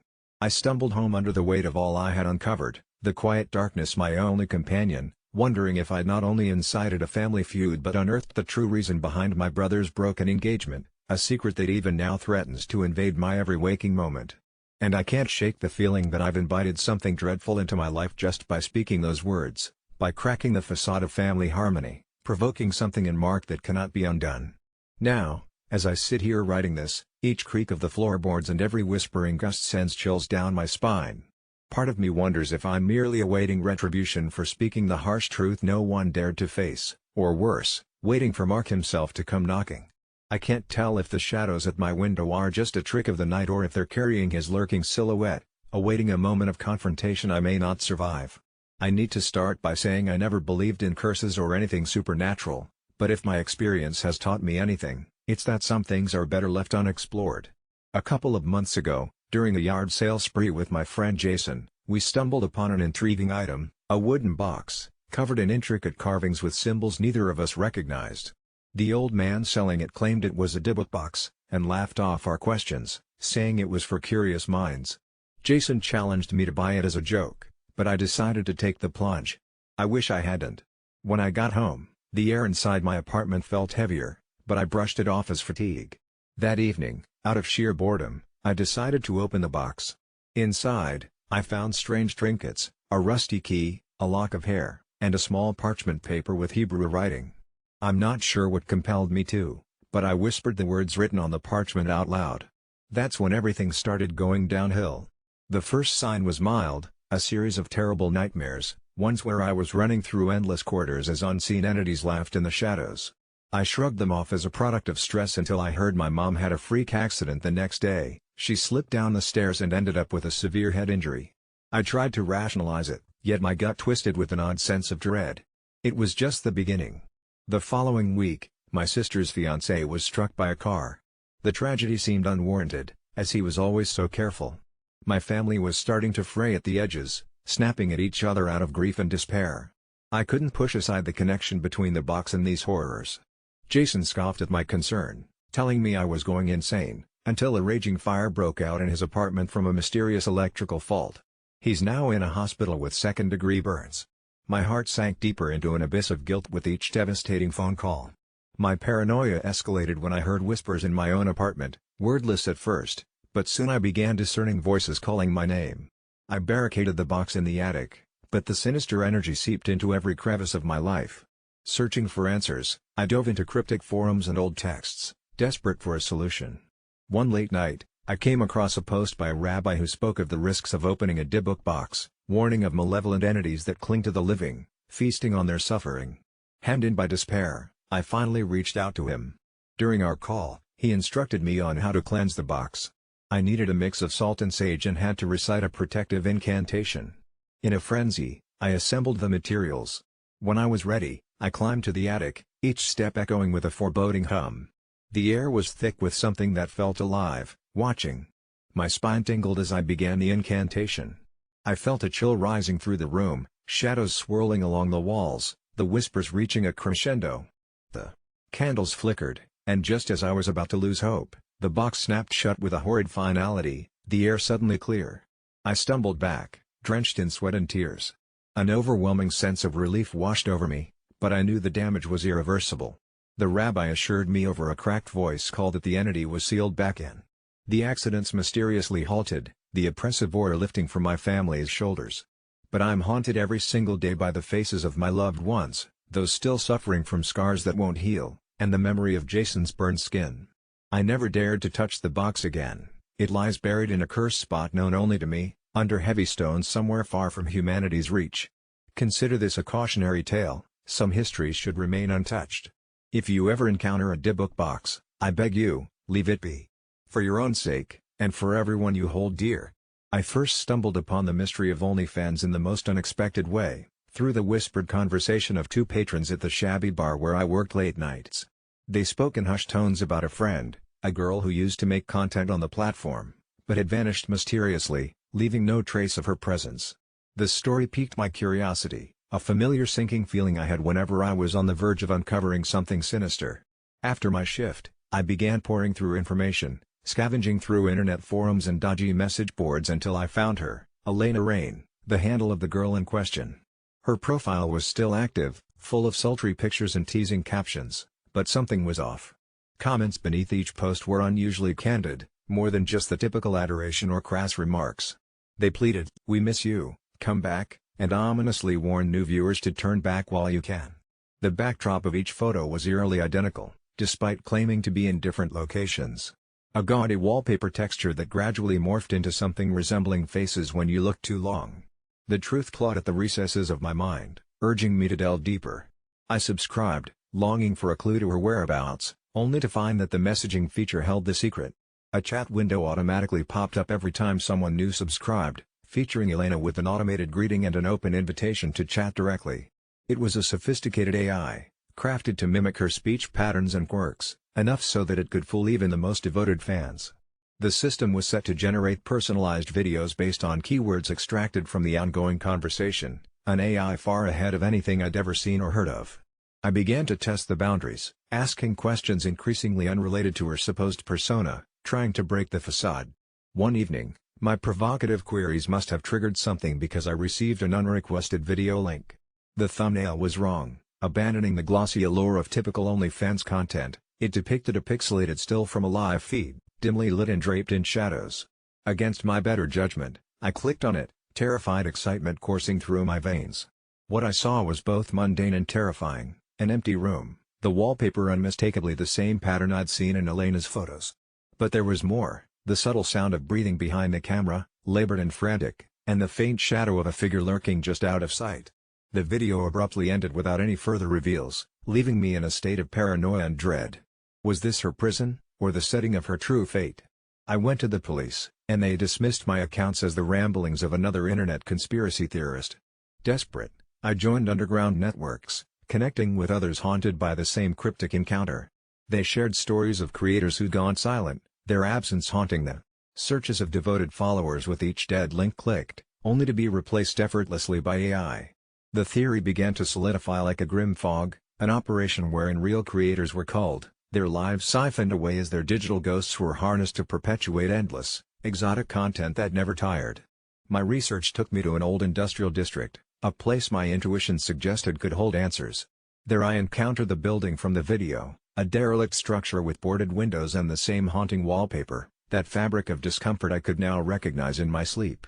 I found a way inside on a rainy night, hollow footsteps echoing against the cold concrete. The place was desolate, yet strangely pristine. Old cameras lined the walls alongside withered flowers and melted candles, as if in dark tribute to the souls captured here. I found a room dedicated to servers, processing units humming rhythmically, their activity seemingly endless, cycling the phantoms of ones who'd vanished. Stacks of dusty tapes and digital drives littered the shelves, the essence of Elena and others reduced to cold data, exploited by anonymous puppeteers I dared not imagine. In that moment, I felt the crushing weight of hundreds, maybe thousands, who had vanished and yet whose digital shadows endured. It was as though I stood upon the spine of an aberrant, subterranean creature, part of a menacing network stretching far beyond what I discovered. I left with evidence, but only whispered parts of the truth to others, too fearful of the power behind the curtains of this grand illusion. Since then, I've remained vigilant, never resubscribing to any service without scrutinizing every detail. But now, every time I see a new OnlyFans post, the tagline of a flashy newcomer with eager eyes, hell-bent on alluring an unforgiving algorithm, I wonder, whose ghost am I really subscribing to? The night was unusually still when I heard the muffled noise coming from the den. At first, I thought it was our daughter, Alice, wandering around after having one of her frequent nightmares. But as I tiptoed down the carpeted hallway, I found my wife, Linda, bent over her laptop, the glow of the screen casting an eerie light on her face. Roblox. Again. This was not the first time I'd caught her entranced by the blocky landscapes of the game, but it had become more frequent, almost obsessive. As days turned into weeks, her immersive escape into this virtual world seemed to cost us dearly. The house was a mess, dishes piled up, laundry untouched, and, most concerningly, Alice was becoming more withdrawn. She needed her mother, both of us, in ways we seemed to overlook amidst our fragmented family routine. I confronted Linda gently at first, merely suggesting she ease off the game to help Alice with her homework or maybe join us for dinner rather than being surgically attached to her laptop. Instead of understanding, Linda looked up, her eyes narrowed, as if she'd been jerked away from a much happier realm. "It's not a game to me, John," she practically whispered, and there was a tremor in her voice, a discordant note that chilled my spine. She tried to explain that Roblox was more than a mere distraction, it was her sanctuary, a place where she felt she belonged, a community that appreciated her in ways reality never did. I wanted to understand, but every attempt to pull her back into the tangible world felt like trying to retrieve someone drowning who refused to be rescued. One drizzly Sunday, as I was folding laundry, I overheard Alice talking to someone in her room, her voice hushed and fearful. I crept to the door, my heart pounding, and paused just outside. "But you promised," she was saying, and in the silence that followed, I could barely hear an answer. It was Linda's voice, but with a flatness that all but erased her warmth. Something was terribly wrong. The tension in the house thickened like smoke, and I became hyper-aware of Linda's interactions with Alice, of her increasing absence from our lives. She spent more time in Roblox, often staying up till dawn, her eyes ringed with sleeplessness the next day. It wasn't until I found Alice sleeping by the door to the den one stormy night, her cheeks glistening with tears, that I insisted Linda face reality. "You need to stop playing and focus on Alice," I said, trying to keep my voice steady. But Linda didn't even look at me. Her gaze was fixed on the screen, moving rhythmically with the game, a serene smile frozen on her lips like a mask. Desperate, I began to dig into the game itself, curious about what held such a vice grip on my wife. I discovered she was part of a group, an enclave of players who spoke in cryptic messages, referencing events and things I could not understand. But they seemed intent, a cult-like devotion embedded in their exchanges. My concern turned to dread as I unearthed stories of players who had vanished, rumored to have been absorbed into the game itself. Whispered tales circulated the forums about accounts going inactive after behavior like Linda's, after players claimed they'd found a better home within Oblivion, the name of the group's hub world. One evening, consumed by an increasing sense of urgency, I decided to confront Linda more forcefully. The night was buzzing with the sound of a distant thunderstorm when I slammed her laptop shut mid-game. My patience finally snapped. I demanded she explain herself, tell me what allure Roblox held that was more compelling than her own family. Her reaction was visceral, her smile fell, replaced by a hostility I'd never seen, her features contorted as she said, "You'll never understand, John. They've given me something you never could." The statement stung, but before our argument could escalate, the power blinked off, plunging us into darkness save for the dim glow of emergency lights and the monotonous drone of the storm outside. That night, Linda disappeared. I called out for her, searching room by room as a growing terror churned in my gut. Alice clung to me tightly, her tiny hands shaking as much as my own. I thought I'd find Linda in the den again, but there was only her laptop, abandoned and open to a blank screen, except as I reached for it, the screen flickered to life with a distorted image of a game world set at dusk, eerily mimicking our home. It was a scene that no other player should have seen, yet here it was, displayed in chilly, simulated clarity. What terrified me most was seeing Linda, or at least her avatar, waving goodbye from the digital front porch. I slammed the laptop shut again, unable to stomach the sight. The police were baffled as they combed through our home, chalking her disappearance up to a domestic dispute despite my insistence about the game. Days bled into weeks, yet every night around the witching hour, I'd hear the same gentle rumbles from the den, Linda's soft whisper lingering just out of reach, an indelible presence haunting our lives. Alice sometimes tells me she's spoken to her mom, that her avatar visits during her game's quiet nights, offering shadowy reassurances that sting more than soothe. My resolve to protect Alice has grown fervent, even as the digital mulberry skies of Roblox continue to hold their inscrutable allure. But some part of me fears that Linda, who loved us once, who is with us not merely in spirit but in flesh, has become nothing more than a ghost haunting the boundaries between worlds, a lost echo who may never return. Confession time, my memory is a lot worse than I let anyone know.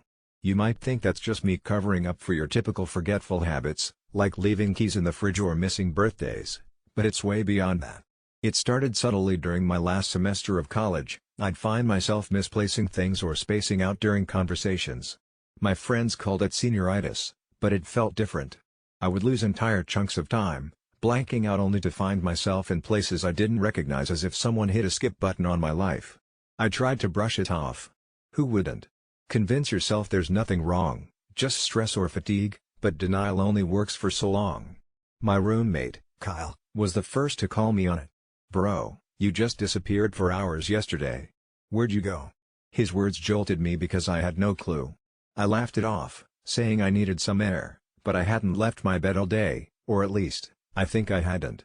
I decided to keep a journal to track these gaps, like what the psychologists suggest, right? Maybe I was just recording my descent into madness, little sketches of absence detailing places and faces I didn't remember meeting at times I couldn't account for. But the gaps weren't just in time anymore. I began waking up with scars, shallow, thin like paper cuts tracing patterns on my arms. Once, I awoke with dirt under my nails and a lingering scent of earth clinging to me as if I'd clawed up from a grave. Still, I kept it under wraps. I couldn't lose my job over unfounded fears, and more importantly, I couldn't admit the depth of my fear. Then, last Tuesday, something happened that I can't ignore. I came to an unfamiliar apartment building. I was in front of a door, key in hand, poised to enter as if I lived there, and that's when I heard whispering. Holding my breath, I pressed my ear against the cold door, the wood vibrating with soft murmurs of a conversation too low to understand. That's when I remembered more vividly. I'd been here before, outside this very door many times, though I never recalled stepping inside. I had no idea who or what awaited me on the other side. Panic gripped me, more lifelike than anything else felt in those days, forcing clarity into my fogged-over mind, and I bolted. I've been retracing my steps ever since, the rare few I remember, to recover my past. Kyle noticed the anxiety shadowing me as if I'd been marked by something unseen. He suggested adopting a pet, a grounding mechanism. The familiarity would help, he said. But something inside me feared what I'd do if I blacked out around a living thing incapable of judgment. What if No, I'd rather not dwell on that possibility. My efforts to understand dragged me to online forums, a futile quest for similar stories lost in narrative threads and strange coincidences. I found a post by a user, Shadow Skip, detailing their own experiences, eerily similar to mine, down to location-specific incidents. Without overthinking, I messaged them. We needed to connect, share our puzzle pieces. Their response chilled me. "We shouldn't meet. It'll make it worse. They always find you when you remember." I never sleep peacefully now, and the new scars seeping red are hard to dismiss. I think I'm unraveling. I got an email from a stranger yesterday. No subject, just a link. I hesitated, hovered over the link, and finally clicked. A live feed, grainy and dark, like old security footage. My heart stopped as I saw someone entering the apartment from my vision, a figure clothed in shadow, but as they turned to the camera, even in the blur, it was unmistakably me. Monday's just around the corner, and I dread waking up in front of that door again. I've stopped journaling, abandoned all narratives of then and now, trying only to survive where reality and forgetfulness blur with each breath. Maybe this is my confession, or a cry for help, or a simple warning: beware the memory gaps, and if you ever hear whispering outside a door you don't remember, don't enter. For now, I'll keep pretending, hoping this message reaches someone before it's too late, just like it was for Shadow Skip. Owning a motel was never on my bucket list, but when my uncle mysteriously passed and left me the keys to the Sunset Serenity Motel, I didn't have much of a choice. I was hoping for a fresh start after a messy divorce, and somewhere halfway between Tucson and nowhere seemed perfect. My first impression was nothing special, a faded neon sign buzzing sporadically, cracked asphalt, and a lobby that smelled faintly of pine sol and desperation. But there was something oddly charming about the place, so I decided to give it a shot. The first few nights were uneventful, with barely any guests trickling in. But on the fourth night, something weird happened that still haunts me. It was around 2 a.m. when my phone rang with a reception desk call. I cursed under my breath. I hadn't heard a peep from the damn thing since I arrived. Initially, I considered ignoring it, but something about the urgency of the ringing compelled me to answer. "Room 12, the TV won't turn off, and the screen's all static," rasped a gruff voice on the other end. I tried explaining that the TV remote had its quirks, shaking it usually did the trick, but the caller cut me off. "Just get someone here," before hanging up abruptly. Reluctantly, I dragged myself out of bed, wondering why I thought running a motel was a good idea.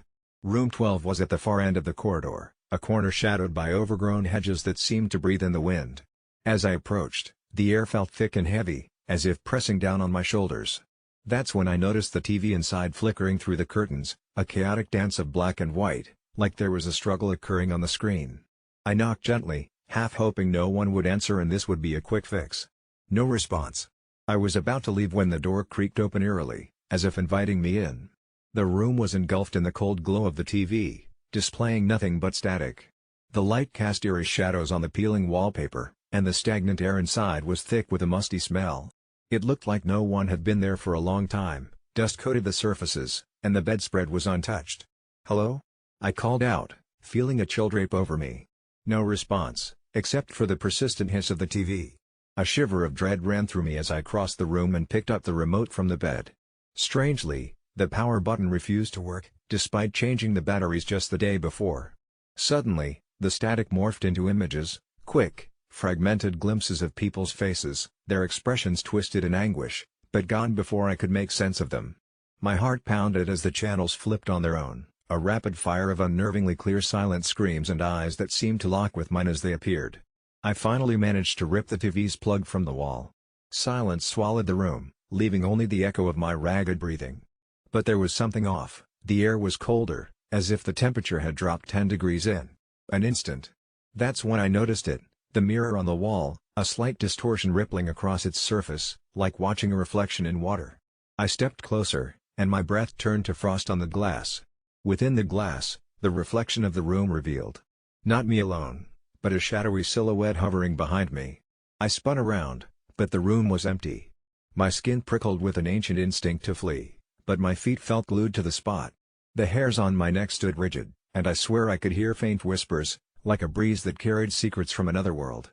They were incoherent at first, but slowly sharpened into discernible words. "Help us. Trapped."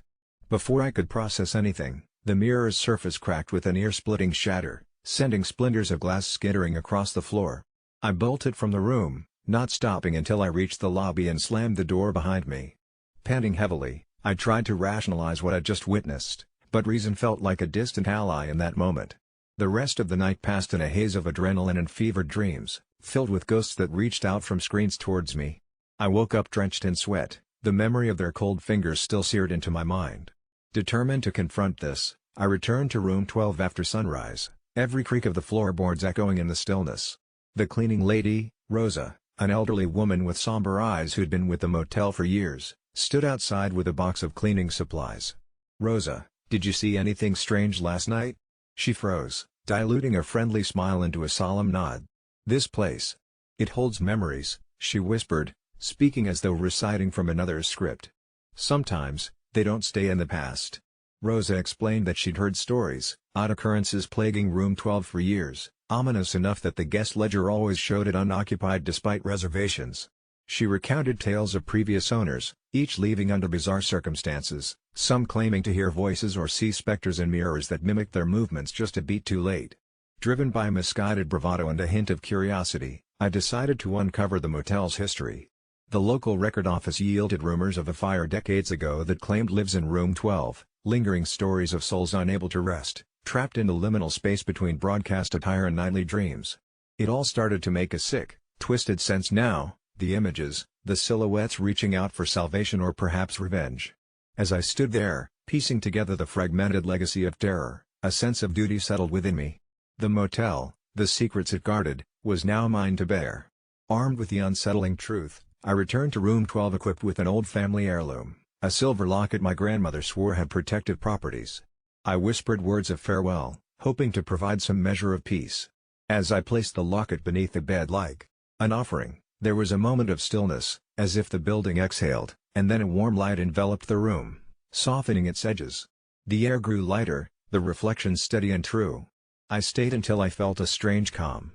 That night, the TV stayed off, and dreams, if they came, passed unnoticed. I knew this was not an ending but a temporary ceasefire, because old motels like this one never really shed their secrets, they only share them with someone who listens.